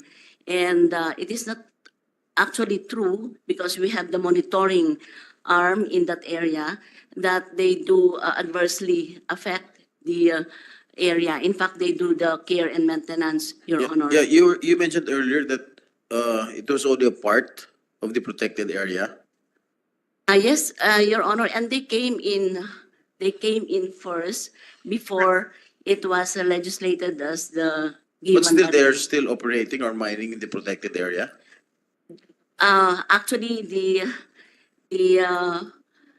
marine, the coastal area is the one which is the protected area, Are not you the still- terrestrial, not the Are you still terrestrial going to give the component. go signal for them to continue to operate? Madam Chair, Mr. Senator, if I can just turn over to Undersecretary June Adobo for legal on the explanation of the prior rights for these types of situations, Madam Chair, Mr. Senator. Thank you, Madam Chair, and with the permission of the Secretary. What I understand of the case is that the department simply restore the lost time of the company, the time that they were not able to operate and were asked to make compliance. As soon as they comply with the requirements, the lost time was simply restored to them, and they were allowed 6 or around that time, more years, to first rehabilitate. And maybe MGB could provide the details of that. But it was not, Your Honor, Your Honors, Madam Chair, an extension of the life of the mine. And an extension cannot also be granted or renewal because of the law that proclaiming that the area is already a protected area. Thank you, Undersecretary Adobo. Madam Chair, Mr. Senator, with your indulgence, I will call on Assistant Secretary Enaran to elaborate. Thank you, Madam Chair and Senator Estrada. Yes, you're correct in saying that once declared as protected area, it's already close to mining. But under the provisions of the INIPAS, under Section 22, regarding existing rights, it provides here that notwithstanding this act, all existing rights, contracts, or agreements entered into by government for the utilization of natural resources within protected area shall continue to be recognized and governed by Philippine laws. Are there any other violations with regard to this Hinatuan Mining Corporation? Madam Chair, Mr. Senator, I'll turn over again to our former Regional Executive Director because she has been working with the Protected Area Management Board and the stakeholders in the community as well as this particular entity. Thank you, ma'am, Your Honor. At the moment, Your Honor, there is what we call under the Environmental Impact Statement System and even the Mining Act, a multi-partite monitoring team composed of the communities, the stakeholders, the government agencies concerned, and of course, the Protected Area Management Board. And we do monitor, Your Honor, the compliance of the company to the permits as well as the environmental compliance certificate. And to date, Your Honor, there's no violation found by the multi-party monitoring team. When we talked about the MMT, Your Honor, it's a continuing monitoring that the DNR is doing, Your Honor. Until when will we allow them to continue their operations? Clearly under Section 20 of the NIPA's law, prohibited ang mineral exploration, extraction within the protected area. Anyway, can you just provide this committee a report, a comprehensive report with regard to this Hinatuan Mining Corporation? Yes. So we can study it further. Yes, Madam Chair, Mr. Senator, we will submit to the committee. Thank you, Madam Secretary. I will just reserve my questions later, Madam Chair.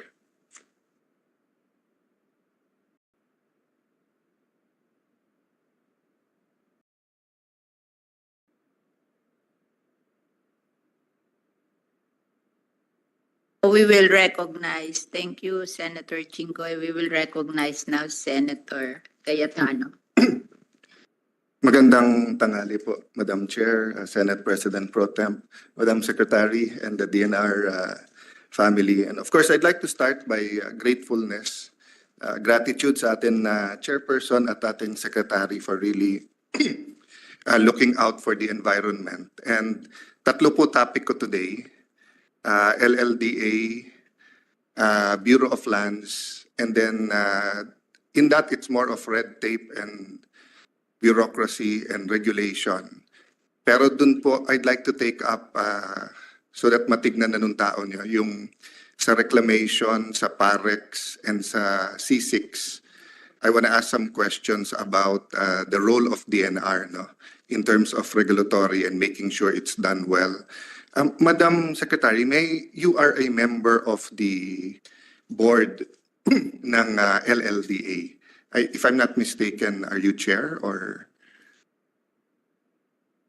And then may I add, Madam Secretary, who attends for you? I know you are member of not naman thousands, but tens and maybe hundreds of committees, subcommittees, cabinet clusters, boards.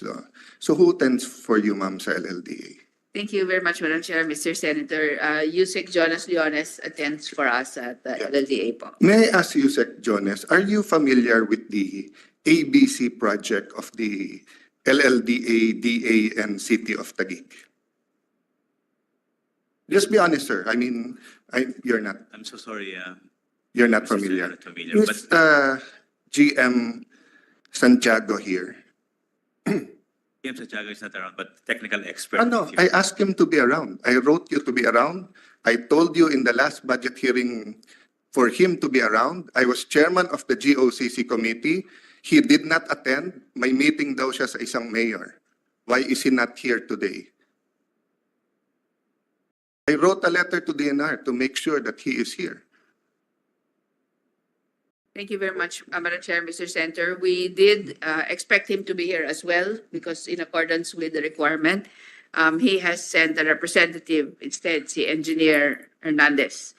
Ma'am, mas mataas ata ang tungkulin sa inyo ni LLDA President. Kasi ma'am, napapanood ko kayo sa YouTube.tv, lahat ng hearing dito sa Senate, whether it's stressful for you or it's wonderful for you, nag-attend ka. Si LLDA Chairman ata, meron atang immunity. Hindi siya subject ng Kongreso. He can refuse to be here. He refused to be in my hearing. He came in the budget hearing. He came to my office 8 a.m. saying, I'm sorry, sir, ganito, ganito. I said, okay, just do your job. Do not snub the Senate, etc.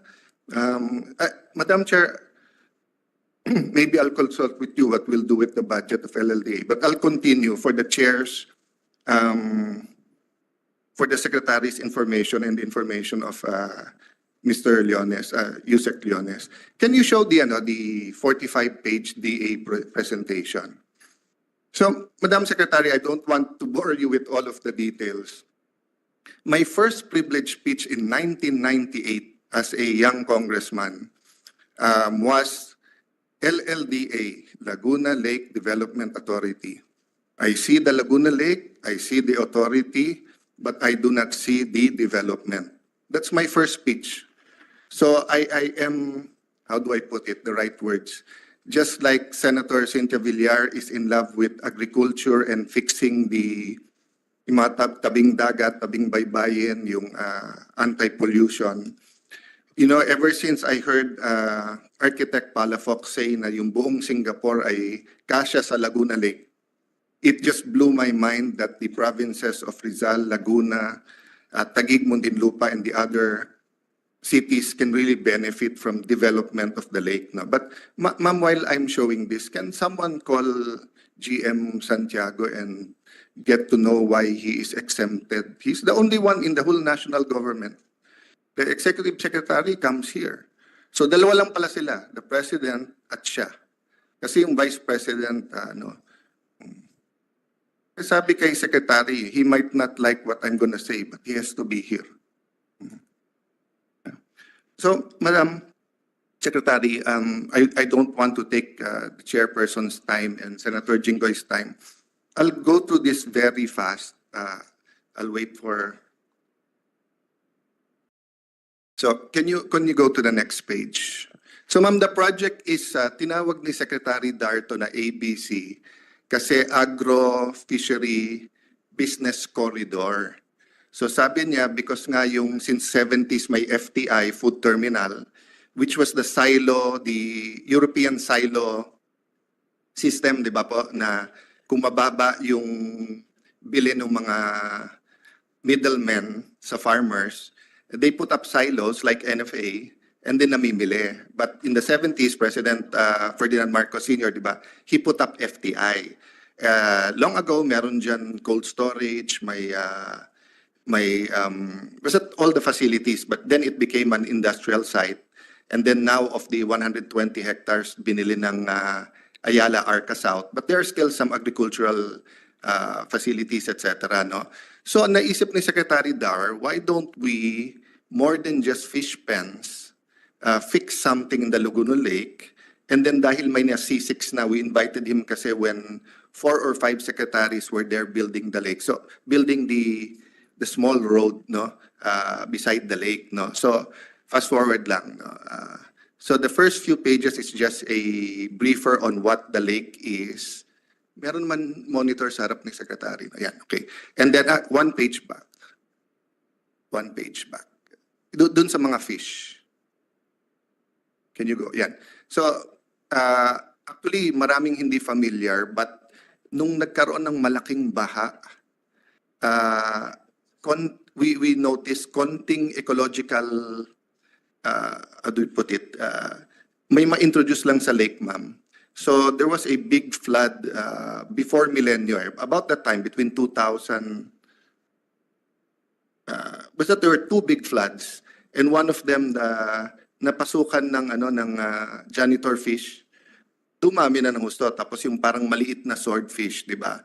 So in fact, we have so many experts on salt water, but we don't really have that much experts on fresh water, no? So, fast forward. Bilisan nyo na lang yung slides, okay? So, ito po, panay profile, no? Go. Okay, so objective ng project, fast forward. Sige pa. Sige. I'll tell you na lang when to stop. So ma'am, nandiyan na naman lahat ng objectives, no? What good it is for the lake, how good it is for the, for example, no, kasi panay bangus, mababa presyo ng big head doon, but panahon ni President Duterte kasi binawasan ng 30% kasi apektado na yung quality ng water at lagay lang ng lagay ng fish pen. So this project is basically not only to produce for the government, for farmers, co-ops, but also yung kung ano yung mga scientific ngayon na tamang paggamit. So, can you stop there? Yeah. So, this is the first part, yung fresh water aquaculture component. Tita Cynthia, Madam Chair, yung floating fish pens has been there for a couple of years already. Nakailan-ani na kami dyan. And it's quite good kasi nga it doesn't disturb yung environment sa ilalim and everything. And then yung mga may parang kubo-kubo sa gitna ng lake, it becomes parang tourist ano pa niyan kasi nga magaganda yung bangka. So that's why sabi nga ni Sec Dar, if you look for example nung beautiful boats dun sa Zamboanga, so he was telling Mayor Lani that why don't you put mga bangka etc., whether it's fishing sa mga bata or whether iikot lang. So go to the next slide. And then, so ganyan po yung magiging itsura. So makikita nyo, it doesn't damage yung sa ilalim. And yung net doesn't extend all the way down. So the floor of the Laguna Lake is free to flourish. I mean, I know ma'am, you know more than that sa environment side sa akin. So, but just for the public's consumption. No? Next slide. Okay, next slide. So, after that, ma'am, magkakaroon naman ng second, yung fish cages na mas malalaki. I'm not really sure if they started that or not. So, next slide. Of course, yung mga bangka, next, Vinta, no, to be. Sige, fast forward yun na. Sorry, one page back. So, yung iba namin fishermen sa Taguig, so Taguig is very unique, ma'am, kasi although BGC and Arca South is there, and although we are a new central business district, we have about 1,000 farmers. So may melunan, noon may bigas pa. Bumalik yung we have an area, hindi siya commercial, but binuhay namin yung sapato or itik and sa duck racing. And we have 1,000 farmers, but we also have hundreds or I'm not sure now if 1,300 fishermen.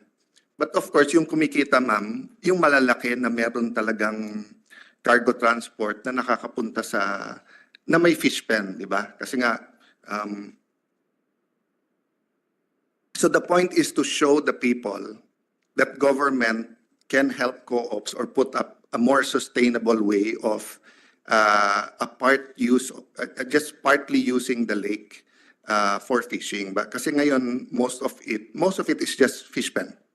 So I mean, if I change the name to Laguna Lake Fish Pen Management, it will be more accurate than Laguna Lake Development Authority. To be fair to all the employees there, mahal nila yung lake, marami dyan, so many projects.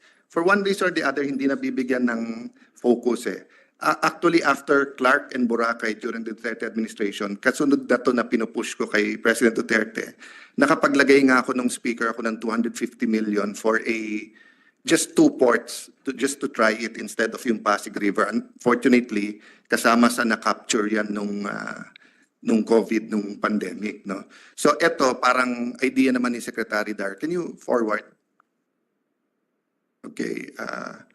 Then ito, mga simplified technology. Again, si Chairman Cynthia Villar mas alam yung science niyan. She's gone all over, not only the Philippines, Asia, but the world to look at the best technologies in agriculture.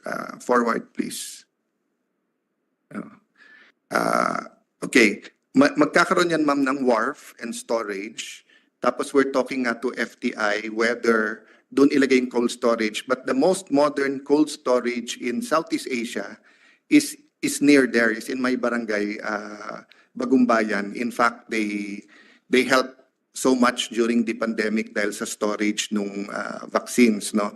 So meaning some would say ideal yung lugar, some say will not, no? But fast forward. Okay, so anyway, I'll stop there. This is the point I want to make. After meeting the GM last year and telling him, sir, I'm not telling you what to do. Ang pakiusap ko lang, wag nyo naman upuan yung mga projects. Kung may problema, follow the law. Kung walang problema, sundin nyo. Alam nyo pong ginawa niya dito. Nakipag-meeting sa DA, tapos according to him, he informed the board. That's why I'm asking you, Sec, if you're informed of this. So eto, 45 page to, and this started in, Attorney Matt, is it 2021, 2022? So this started, ma'am, in 2021. So ongoing to. Alam niyo po ang ginawa ni GM. Sinasabi niya ngayon sa DA, hold muna yung project until may feasibility study kayo. Ngayon lang ako nakakita ng may MOA na ang LLDA, ang Taguig, ang DA at saka ang LLDA. Ongoing na yung project, kumpleto yung mga dokumento. So hindi ba insulto sa DA at saka sa Taguig na ang sinasabi ba ng LLDA pumapasok kami sa mga project na ganyan na walang feasibility? Can you go to the timelines? I don't mind yung third requisite niya, ma'am. Yung third requisite niya is kung hindi matapos in reasonable time, LLDA will take over. I don't mind that. Go to the slide na may timelines. Kasi ma'am, may timelines to eh. And sa national government, we change every 6 years. Sa local government, every 3 years. So anyone who's elected every 3 years wants the project to finish kaagad and and not to be a white elephant, no? So I don't mind that third requirement. Yung second requirement niya nakakatawa. Certification na may pondo. Eh nasa GAA yung pondo eh. And if he was here in the budget 2024, nilagyan ni Senator Pia and myself ng 55 and an additional 50 million for the construction of the regional fisheries hub and 50 million for the construction of post-harvest technology. So ngayon lang ako nakakita ng opisyal ng gobyerno na nasa GAA yung pondo pero hinihingi niya ng certification na may pondo. Kung sasabihin niya sa akin na, sir, pwede bang humingi kami na nirelease ng DBM or San Bayan, okay lang eh. Kasi part ng process eh. Pero hihingan niyo kami na meron pondo. So he doesn't believe that the GAA, pag may nakalagay na pondo doon, ibig sabihin meron. So if he was here, I was going to ask him, dahil may mga napaso na pondo dito from the DA, is LLDA going to reimburse us for that because of the red tape? Nawala yung maraming pondo dito because of that eh. O yung bidding, procurement law.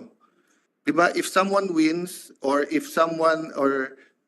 minsan pag walang nagbid, etc., hindi naman unli yun eh. So kung pinocure nila ng 22-23, patapos na ng 2024 eh. Diba? So I really don't understand. Then ma'am, he wrote us or the city of Taguig. May project na kasi daw dun yung Manila Water. Kaya kami na lang lumipat. Okay. Unang-una, nauna tong project na to. So this morning, I called the city administrator of Taguig. I called the deputy administrator. Sabi ko, ma'am, may project ba din Manila Water? Sir, ang project niya is all over Taguig. Ano yung sinasabi ng LDA? Ma'am, pinayagan nila maging staging area. So yung malalaking tubo nila, nandiyan sa lupa na yan. So ano ba mas importante? Yung project na katulad nito that will develop the lake? Or yung Manila Water may paglalagyan ng tubo nilang malalaki? Di ba? So, ma'am, can you please look into this? But I'm not comfortable approving the budget of LLDA na wala siya. But of course, I do not want to hassle our chairperson and the secretary by asking you to come back. But iba yung attitude niya, ma'am. Hindi ako makapaniwala na he can snub my committee when I was chairman. And then the budget hearing last year makikiusap. Then this hearing, hindi siya dadating. No? May I ask you, Sec. John? So ma'am, I'm not saying it's the best project. It's a great project. I'm saying it's transparent. In my view, it's a good project. It's been vetted. By the way, ma'am, we told the new secretary ng DA the same thing. Sir, pakitignan. Kung pangit, scrap nyo. Or if you can improve it and say, no, it's nice and we can improve it. And the new secretary knows fisheries. Eh. So actually, they've been sending people. But baliktad eh. Yung imbis na yung LLDA ang naglalakad nito, and dahil nga, yung tinignan ko yung board of directors ng LLDA eh. Actually, if the CEO or the president of LLDA presents the projects nicely, nandun na lahat ng departamento na kailangan mo yung approval eh. Baliktad eh. Parang sinasabi sa amin, ayaw i-approve ng board. Problema, naging secretary, naging speaker din ako. So alam kong hindi ganun kasimple yun. Pag hindi bringing up sa board, paano mo i-approve? Diba? So ma'am, we're here. You don't even know, and Yusek doesn't even know. There's such a good project. So I was monitoring the whole morning your accomplishments. Realistically, this could have been one from LLDA. But I don't know why they sat on this project for, to be fair to the GM, I think the second year na nung administration siya nakaupo. Second or 1 year and a half. Oh, pero more than 1 year na siya kasi last year budget hearing, siya na po yung nandito. No? So anyway, let me leave at that muna. I want to go to a second issue lang. ASEC Jacqueline Kan, yes. Sorry, ma'am. Kan. Okay. Ma'am, may papakita po ako sa inyo. Can you show the can I show yung mga pinadlock na, I don't know lahat kayo kung napanood nyo na yung commercial ni Mayor Abby na yung better, di ba? Kasi I'll show you what's happening in Embo and kayo na mag-judge kung better to o bitter. No. Can you show nga the pictures? So when the Supreme Court ruled that Embos are part of the territory of Taguig, I don't know if you are familiar with the story of King Solomon. Nung may dalawang ina na pumunta sa kanya at pinag-aagawan nila yung baby. So sabi ni King Solomon, hatiin na lang natin. So yung isang nanay sabi, sige. Yung isang nanay ang sinabi, wag. So sabi ni King Solomon, yung nanay na nagsabing wag hatiin, yun ang tunay na ina. Kasi walang ina na papayag na papahamak yung kanyang constituents. So to be fair to Mayor Lani, it was her decision. Walang permit po ang ospital ng Makati, but we're not closing it down. Ang ospital ng Makati inorderan or someone ordered them na, Madam Chair, na wag magkaroon ng MAIP or DSWD MOA. So yung mga taga-Embo ngayon cannot use a hospital in their own area. Ganon din ang pamantasan ng Makati. The pamantasan ng Makati, the land is not owned by Makati. But we have not done anything to hamper, to disrupt the studies of all students there. On the other hand, Mayor Binay padlocked all of the health centers. Initially, she padlocked the fire stations. Nung nagwala ako kay DLG Secretary Benhar na baka magkasunog dito, nakakandado lahat, he went to her personally and opened it up. So ayan po, South Sembo, nakakandado po yan. Nandiyan po yung mga lock. Pitogo, nakakandado po yan. Okay. West Rembo, nakakandado po yung health center dyan. Next. East Rembo, nakakandado po yung health center dyan. Next. Comembo, nakakandado po yung health center dyan. Okay, next. Pembo, nakakandado po yung health center dyan. Okay, so anyway, I won't bore you with the details, but aside from that, parks, health centers, covered courts, nakakandado lahat. So when you were Assistant Secretary, when you were Director, we asked you for certifications to ask kung may na-issue ng patent. Why did you drag your feet? Every 2 weeks, tinetext ka ng staff namin eh. From October last year to May, hindi mo kinilusan. How come?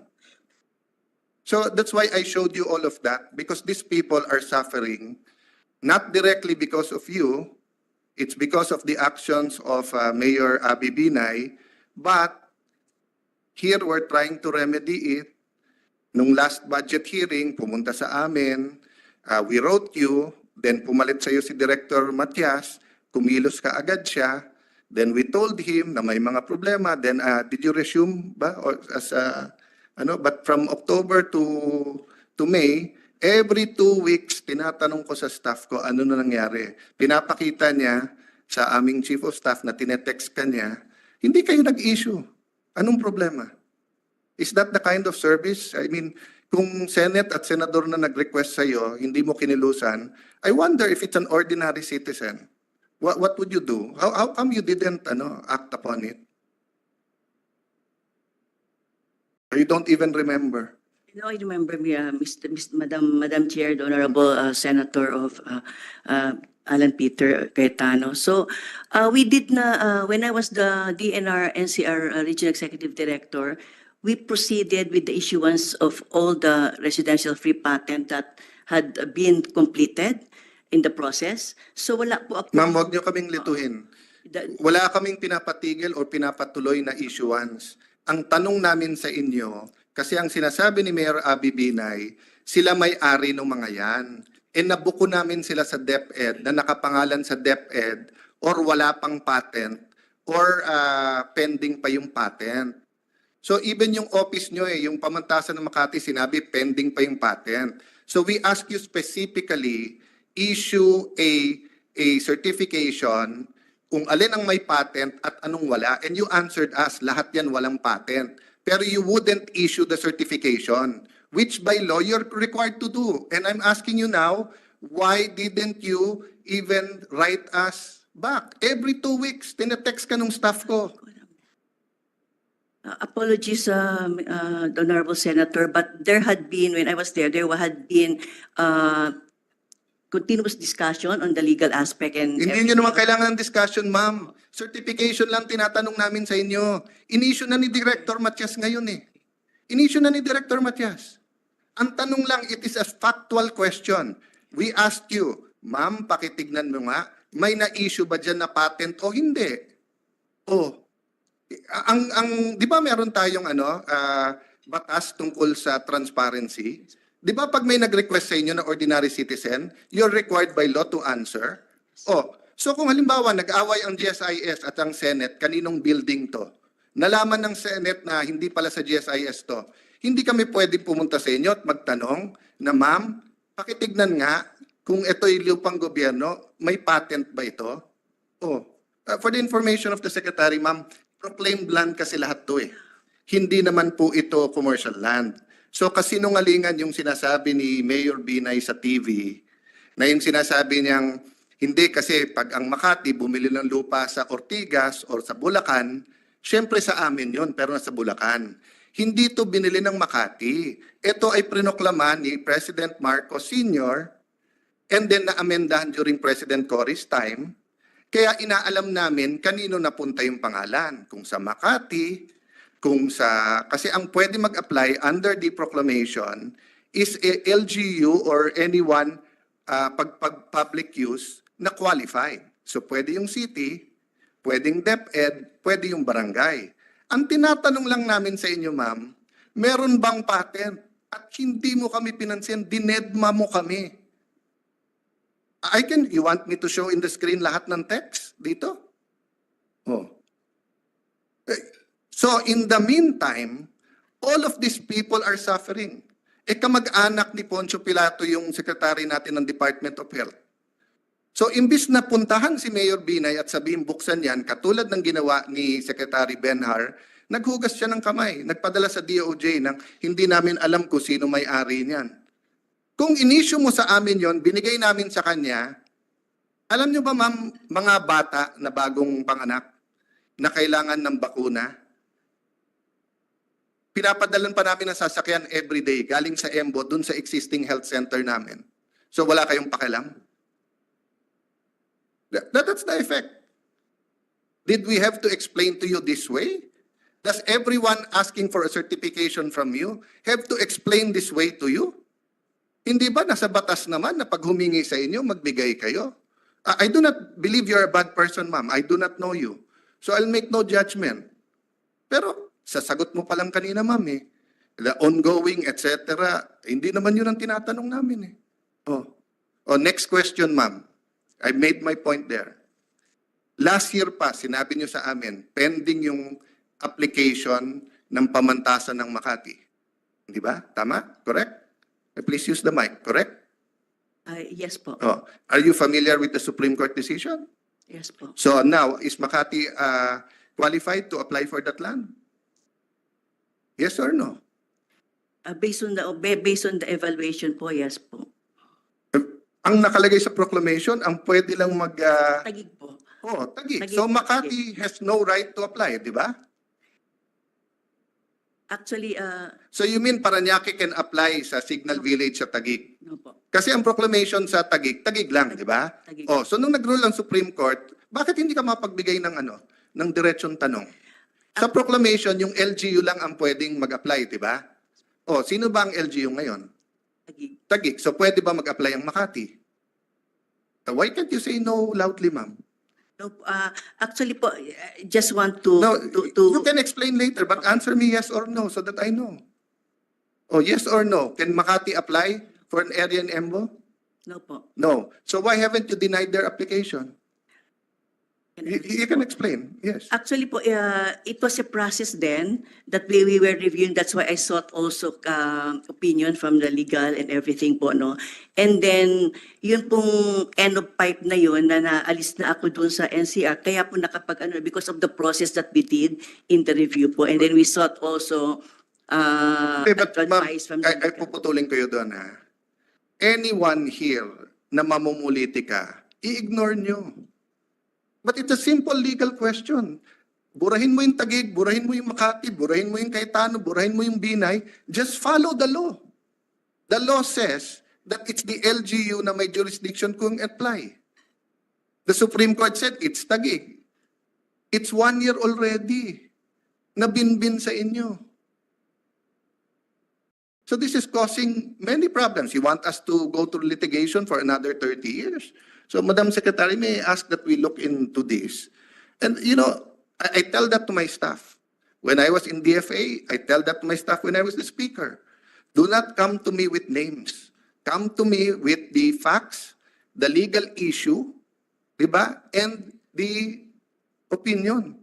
Kasi pag nilagyan mo pa ng facts, sinabi mong, sir, etong bill na to, sponsor si Senator Villar. Siyempre, mahal ko po yan. Para kong nanay yan. Para kong ate. So pag sinabi Senator Villar, bias ka agad ako for. Diba? Pero pag sinabing, sir, yung bill na to, ganito, maganda. O, saka ko tatanungin, sinong author?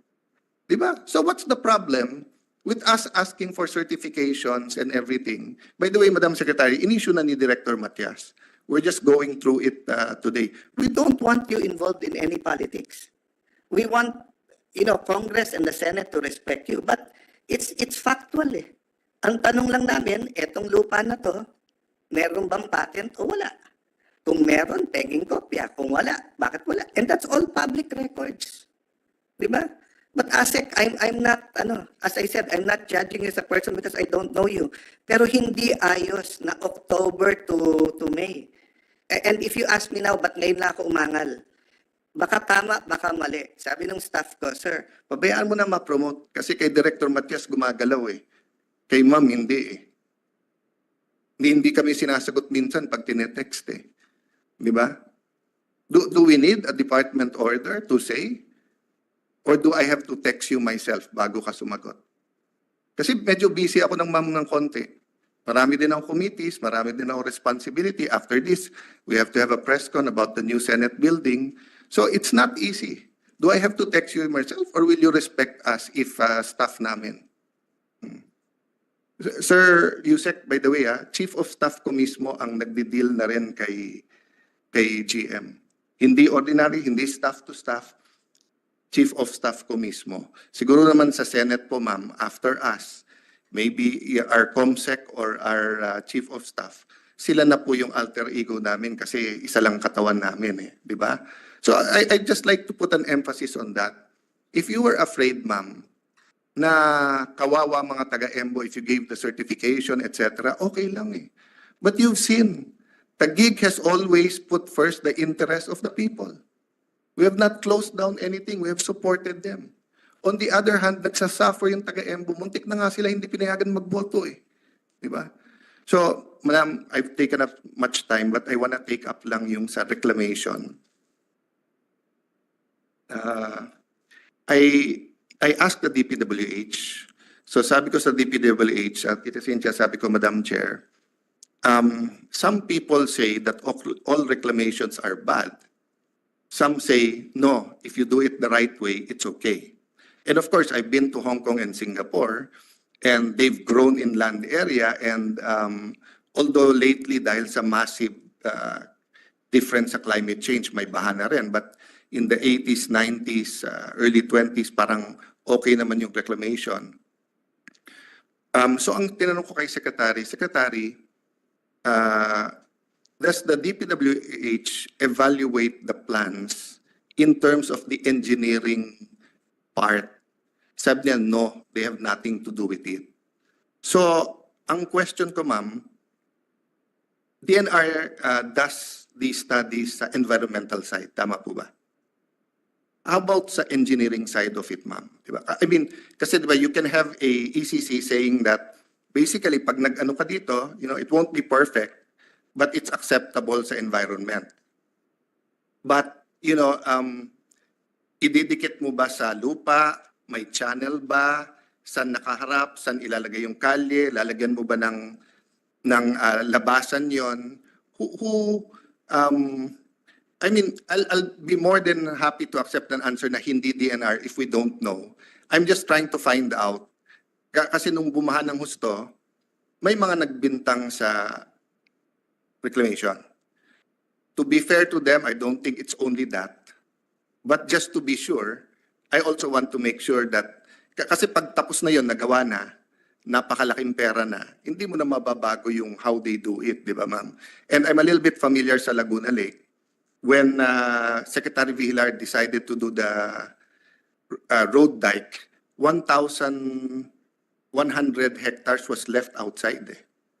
So, yun ang ngayon na nag-erode at yun yung nire-recover nung iba. So, there were three things he could have done. Yung napakalayo that cost much but it was in the water, then may reclamation. Or sa gitna, nasakop na yung 1-1, or yung present, then they promised, not Secretary Villar himself, but the DPWH, they promised polder dikes that were cheaper. But like, as usual, pag nagawa na yung main project, nakakalimutan yung iba eh. So I'm concerned, the whole Manila Bay, di ba? But not so much, a little bit sa Bulacan, but not so much kasi nga sa billion na ginagastos not only for the reclamation but for the airport. Wala naman silang choice to make sure na maganda yung engineering kasi hindi naman pwedeng, di ba, mag-liquefy o bumaksak yung airport. So I'm sure they're really looking into that. Pero yung ibang reclamation na lupa pa lang muna, na real estate, di ba? So kung ikaw gagawa ng bahay doon, ikaw magso-soil test and everything, but the location, the engineering, the science of it all, no? Sino ma'am in charge to look at that part of it? Thank you very much, Madam Chair, Mr. Senator. The initial submissions from the proponents are given to the PRA. The PRA will then determine whether or not these projects are suitable for further implementation, upon which they will be guided then to obtain the necessary environmental clearance from the DNR. There are committees expert committees that are brought in to review the plans, Mr. Senator. So this would be the basis to respond to your question on whether the engineering actually would be appropriate for the kind of impacts that this project would have on the ecology of the area. And on the present, at least sa Manila Bay, because you suspended it for a while and got experts, medyo natignan yon. What has been was suspended, Madam Chair, Mr. Senator, by the OP, by the Office of the President. What we are looking at now is the compliance review of the documentation that has been submitted. And we are also producing a cumulative impact assessment, Mr. Senator, Madam Chair, which we deem absolutely imperative to have in order to then evaluate the suitability of the type of engineering that was proposed at the time of the submission to the PRA. I'm happy, ma'am, with your answer. Ang point ko lang naman in all of this is that we've seen it, di ba? So for example, ang isang medyo ongoing discussion with DNR is that should DNR be the protector of the environment, pero siya din nag-i-issue ng licenses, let's say, sa mining, di ba? So, because like sa US, may EPA nga ba yung, di ba? But of course, that's also not a perfect system, di ba? Minsan naman, you have presidents railing at EPA na they're holding it back kaya taas ng presyo ng gasolina nila and everything. So wala namang perfectong sistema. Ang point ko lang, ma'am, we want to get to the point na pag may government approval, people can sleep 100% na 50 years from now or 25 years from now, walang mangyayari na will regret and sabihin hindi kasi naayos, no? So with that answer, I'll ask also PPA, no, if they have the technical capability to, the PRA, the technical capability. Kasi nga, iba kasi ma'am, di ba yung sabihin mo lang 50 hectares, 200 hectares dito, but ano talaga yung forma ng 200 hectares na yon? And let's say sa dulo nung doon, how will you, di ba, what kind of engineering enhancements or interventions will you use? So kung may river na palabas doon, di ba, will you, and just for the public who's listening, Madam Chair, no, kasi nga, as a young public servant, I wasn't knowledgeable about that. So when they were building so much things in Taguig, of course we were happy. But nung bumabaha na, doon lang in-explain sa amin ng urban planners na kahit bukid yun, meron yung pang ano ng water, di ba? That's why like now, we're insistent doon sa water retention ng bawat building para nga hindi lahat pumapasok doon. So I just don't know kung, kasi if you just follow the building code, medyo okay na yon. But like BGC, many people don't know. That's why it's more, we have a separate ordinance and a higher standard than the building code with density and of course the Americans built yung water retention area, etc. No? So I just want to make sure, ma'am, na we do our part to make sure that all this, by the time na maganda na lahat yan, unless may dugong enrili ka that you're blessed to live 100 years to see, di ba, yung mga nangyari, I don't know if I'll be here to see these reclamations be like Makati, Ortigas, BGC. I hope I will be. But I don't want na magsisi nun na ang ganda nga dun, bumaha naman dito, etc. No? So that goes to my second question, ma'am. When I asked DPWH, they're still studying the Pasig River Highway, the highway on top of the Pasig River.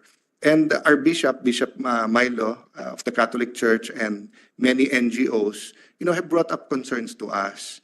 And I was wondering, is DNR also looking into that? Or tapos na kayo? Or wala pa sa inyo? Thank you, Madam Chair, Mr. Senator. It hasn't come to us yet in this regard. But if I may also respond to your other comments, Mr. Senator, Madam Chair. One of the points I raised yesterday in the 55th anniversary of the LLDA was this issue of adaptive environmental governance. And at the end of the day, Madam Chair, Mr. Senator, adaptive environmental governance needs to be driven by the science that is available and that is projected into the future because of the different changes we expect po. So it's really in the equipping and technical capacity building of our own DNR as well as the LLDA po that can be used as an anticipatory capacity to actually foresee what the problems might be in terms of the proposed interventions infrastructure-wise into the different bodies of water. Having said that, Madam Chair, Mr. Senator, we have been actively pushing for the master planning of the entire Laguna Lake, which would, I think at this point, having been shown the plan, Mr. Senator, I think these are very important inputs to that new master plan. That will take into consideration all the different uses that are now present, including the floating solar, which are around 2,000 hectares, Mr. Senator, and of course the fisheries component, which is with the DA and BIFAR. But the industrial uses and the land use changes, including all the way to the building code designs, which I think that you would be at the forefront, Mr. Senator, in terms of going beyond the standard to actually anticipate the potential impacts, especially due to climate change. And so we would be very happy to work with your office, Mr. Senator, Madam Chair. Thank you with that, Madam Secretary. And siguro yung, may I also read a little bit, or when you do come out with reports dun sa Manila Bay reclamation, because one of the unintended consequence there is more crowding in Metro Manila.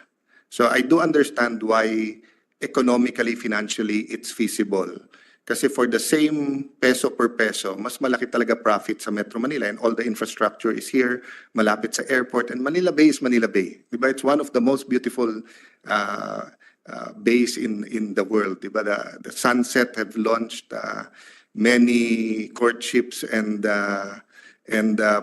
marriage proposals and everything. But having said that, kita mo sa BGC ang ganda As soon as you get outside, yung traffic, etc. Because nga, may unintended consequences.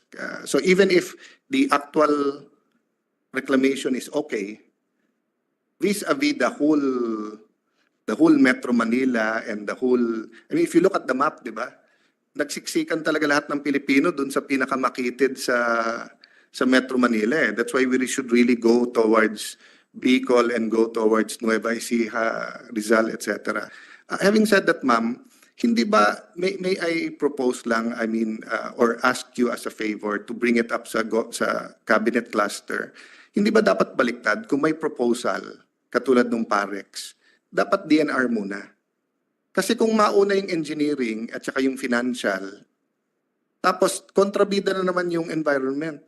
Kasi like so I'm following, meron akong nagugustuhan na urban planner na nasa, I didn't ask him permission, hindi ko siya kilala personally, so I won't mention his name, but na-mention ko sa isang hearing, but I was following yung kanyang Facebook. Tapos pinapakita niya na sa South Korea, one of their major rivers, meron nang highway sa taas, tinanggal pa nila because marami silang findings. Yung sunlight lang, ma'am, di ba? If you take out the sunlight from the river, di ba? And, you know, if you read Jose Rizal's writings, from the Pasig River, going dun sa amin, sa Napindan, going to Calamba.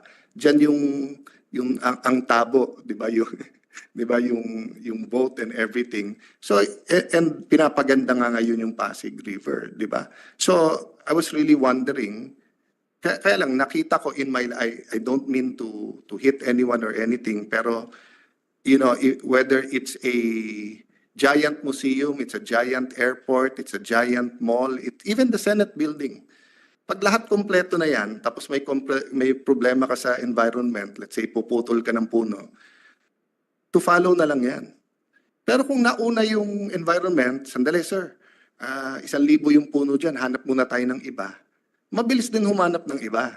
Kasi hindi niya sasabihin, ma'am, gumastos na kami ng 50 million sa ganito. Ang aming studies, 100 million, ganito. Diba? So baka kailangan ma'am baliktarin. Which goes to my last point about so during the time of President Noynoy Aquino, they were almost bidding already yung C6. All the way from, I'm not sure kung Calamba or longer, all the way to Taytay Rizal. Last minute lang po,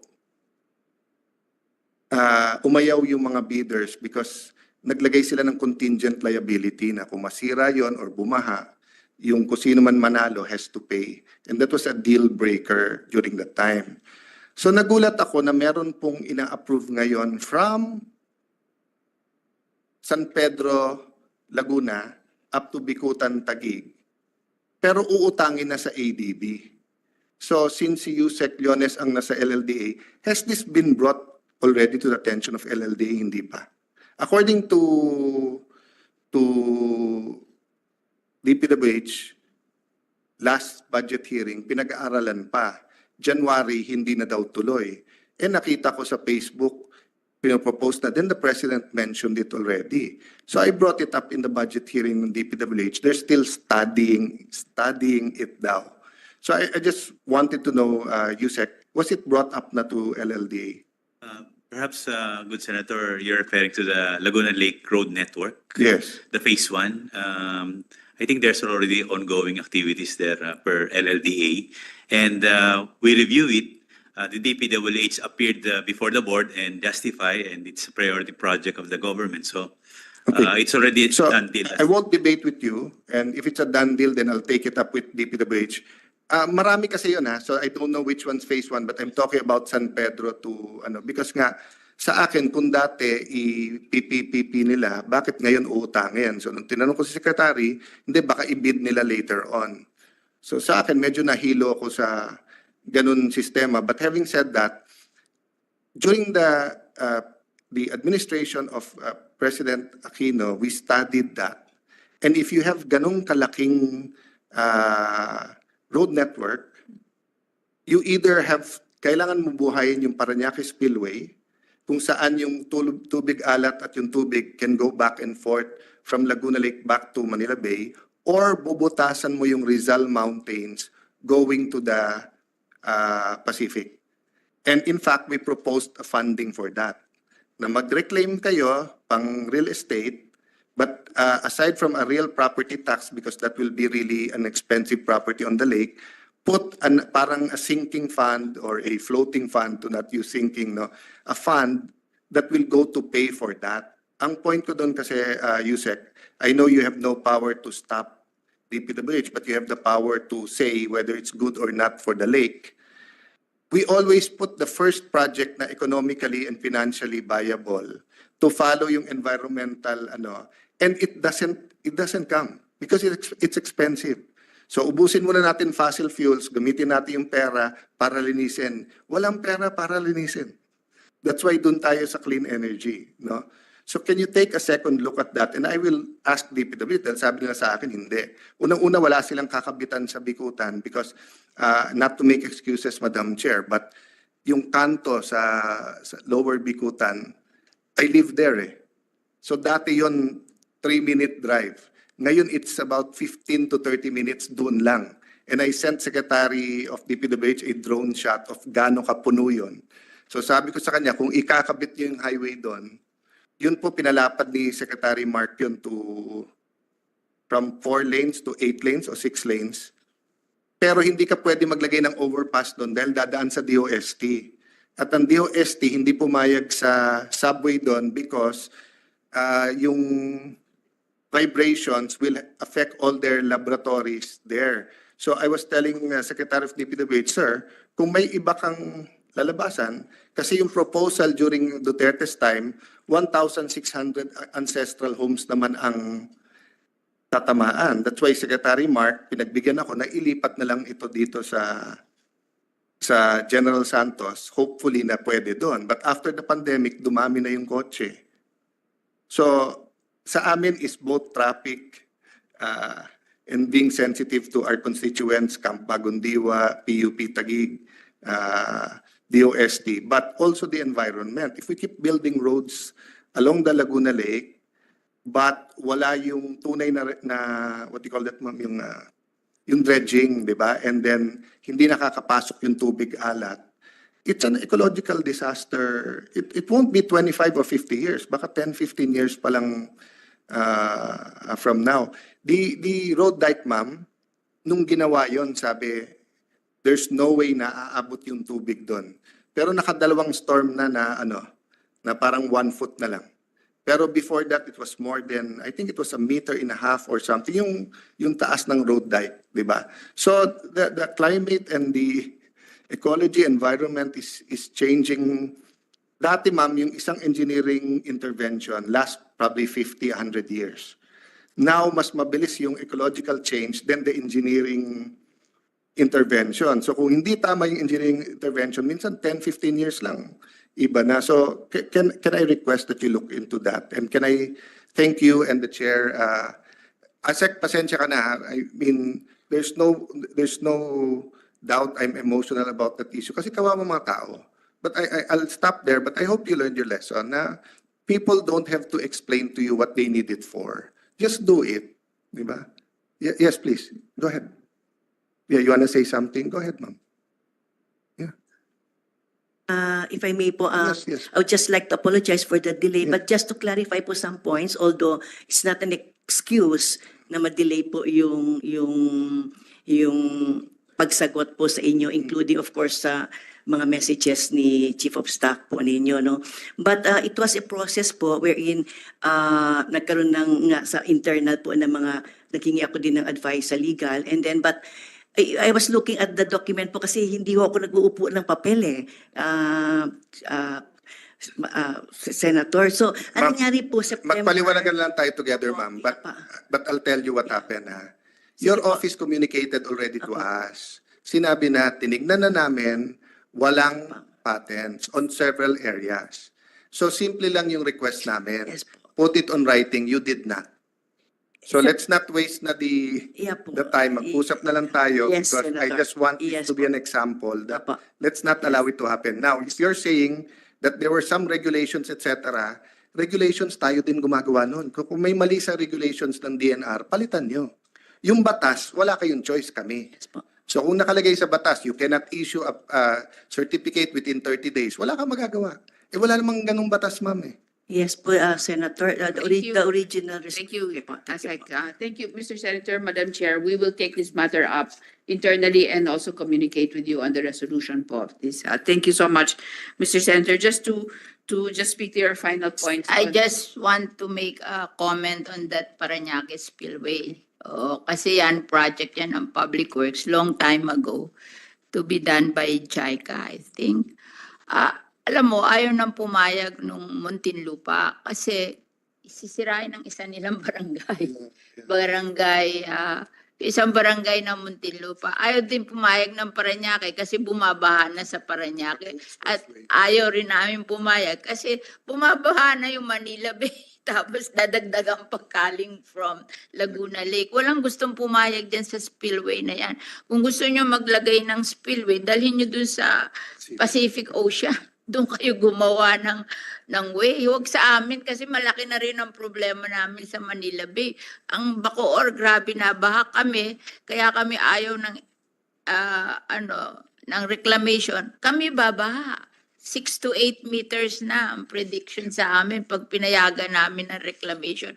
At mamamatay lahat ang mangrove namin kasi because of Manila Bay water, brackish water ang mangrove. It's a combination of salty water and fresh water. The fresh water comes from a river. The salty waters comes from Manila Bay.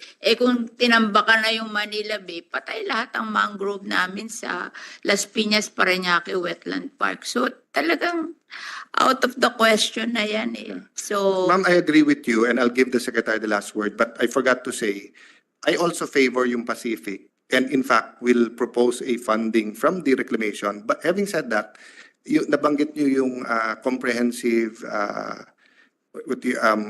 development plan ng LLDA.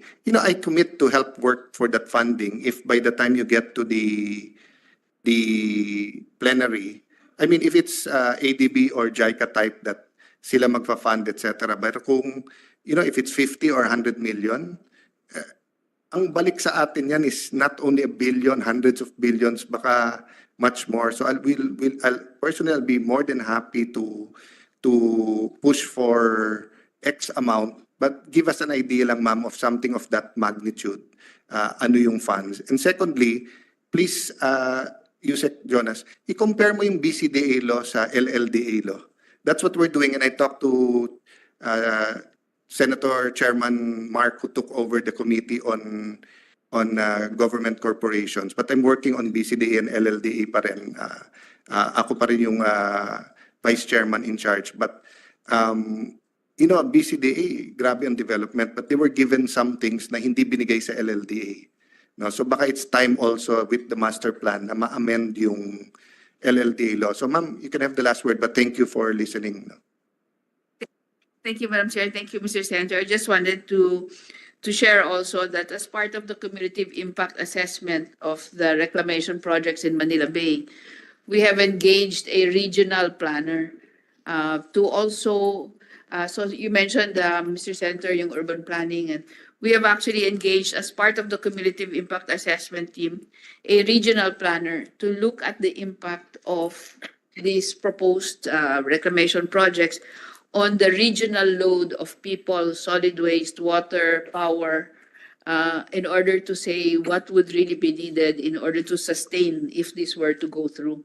So our regional planner po, if I may share, as part of the Marine Science Institute's team is Dr. Arturo Corpus, who is with the UP, and he is producing the regional planning implications and options for the creation of new urban and regional spaces as opposed to the proposed projects po. So thank you very much po. And thank you, sir, for your offer to support the master plan. That's very well noted. Thank you very much po, Mr. Senator. Connection, I just want to ask, what's happening to the review of Manila Bay reclamation? Is it going forward na merong mangyayari na or wala pa ring decision on what is good for Manila Bay? Thank you, Madam Chair. The cumulative impact assessment is nearing completion. We were asked to give a little bit of an extension to the UP Marine Science Institute. And we will also be producing a 3D visualization of the potential impact so it can be shown to the decision making as well as to the communities concerned. And so when that is completed po, and we anticipate it will be completed around November, we hope to be able to present that to the Office of the President. Yes po. The Office of the President, since it was their directive po for that impact assessment to be done. And then the OP will then take the decision po on how to move forward. Ma'am, one point lang on that. It might not be an environmental, it might be, or it might be an aesthetic thing. Kasi fan ako ng Sofitel but wala na tayong nagawa. But I was surprised na GSIS naman pala na may-ari nung lupa ng Sofitel. So kasi kung ako ang GSIS, nagreklamo ako sa reklamasyon kung bakit doon hinarang, because there's a US Supreme Court case wherein a chicken farm tinabihan ng airport. Alam to ni Yusek Kuna because we share the same law school. But di ba, the chicken farm, hindi na nang itlog sa ingay ng mga eroplano. So sabi ng US Supreme Court, because nauna yung chicken farm or poultry, kaso sa airport, di ba, entitled sila sa damage. So kaya ka nga nagpapakasal doon, kaya ka nga nag-anniversary sa Sofitel kasi kaharap mo yung dagat. No? So ang point ko lang, if yung, I know it'll be more expensive, but actually mag-gain yung mga nagre-reclaim. If they move it ng konti at may channel ka na, so of course you'll have to pay more for the, yung repropping there, whatever you call that, di ba? And of course you'll need bridges. But can you imagine the beauty din nung place and then yung ikot din nung tubig. So yun pong sinasabi ko na if we don't do it earlier, di ba? Hindi na natin mahahabol 25 years from now. But this review, baka sakaling stressful man sa mga nagre-reclaim ngayon, pero kung gumanda din naman development nila, di ba? So that's why I pity yung mga, even yung mga hotel di ba, na kaya ka nga gumawa, nandun So I don't even know about the regulations ng Pasay at saka ng Manila kasi may mga ibang cities in the world, no? Ang kanilang bibigyan ng permit, di ba? The closer you are to the water, mas mababa ka. Tapos the further, mas mataas. So that pati dito nabebenta, tapos yung penthouse dito nakikita. So may konting regulation, not later on. Pag tinayo mo pa lang, ganun na. So nako-compute din ng negosyante, di ba ma'am? No. Yes, thank you very much, Madam Chair, Mr. Senator. So just for an update po, the reclaimed area that was stuck to the seawall is now going to be removed to the distance of 400 meters away from the seawall po. So that is ongoing. We had recommended that to the proponent, Pasay City, and they were able to implement together with their partner. So from the Coconut Palace to the end po, there will be a 400-meter wide channel po. So, thank you po. Thank you po. Let's say, like us, the DPWH predicted that if we will have reclamation, kasi yung amin iba Kobe, So we only have a 6.5 kilometers difference from the seawall of Bacoor and the seawall of Las Piñas, and yung amin legislated protected area pa. It's only 6.5 kilometers. Cove pa yun. Saan nadadaan ng tubig? We have 4 rivers coming out of our river, and then there's another 2 rivers coming out of Bacoor. Where will they go? So, ma'am, that's part of our community impact assessment work po in terms of the circulation and flow of not just the water po, but also the pollutants in the water, as well as the biological implications for the fisheries and the mangroves. So, circulation of water, yung physical components, chemical, biological, are part of that actual sa study amin, po. very limited ang space. Kasi Opo. unlike yung Manila, yung Pasay, they go straight to, ano yun, Atlantic Ocean ba yun? O yung pinupunta nila, wala silang baharang eh. Kami, it's a cove eh. Opo.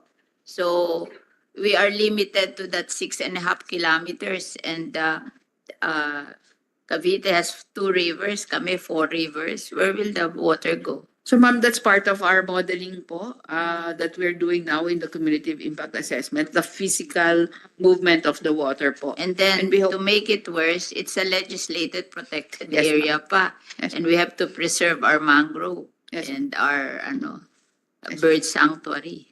Yes, Madam Chair. Ma'am, on that point lang, I'm sure the experts are doing it na, but just as kung redundancy man yung sinabi ko, allow me to be redundant. Yung gamitin na lang data yung last 2 years, di ba?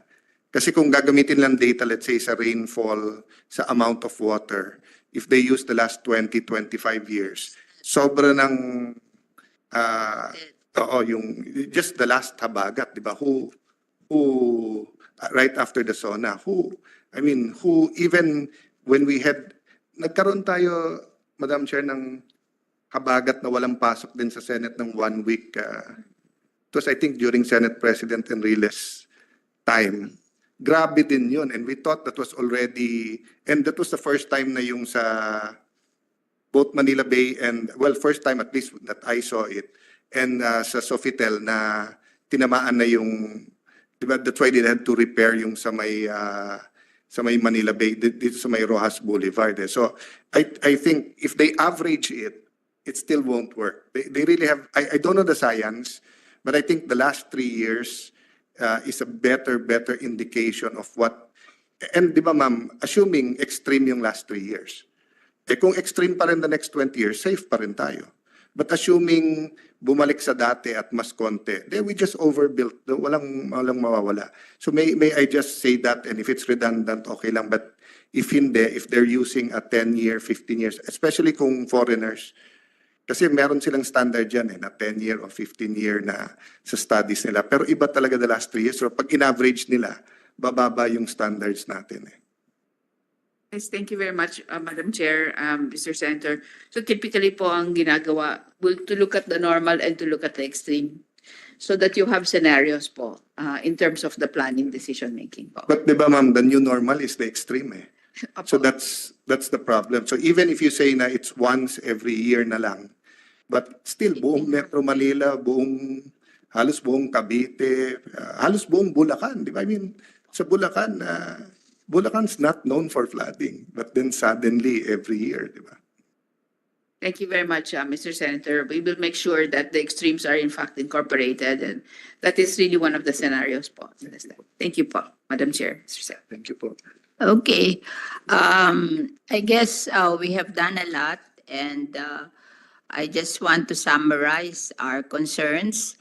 Of course, the concern of Senator Cayetano with regards to their question on aquaculture hub, EMBO issuance, reclamation, asking for River Highway and the Pasig River Highway and the Parañaque Spillway, and of course the question of Senator Estrada on the Hinutuan Mining Corporation, and of course our general concerns during the hearing we have to,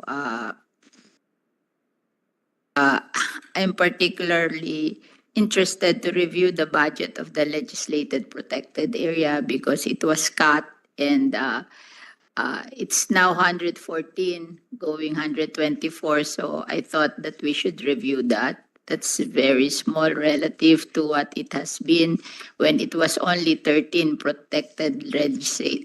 legislated protected area. And of course, the budget of LUA,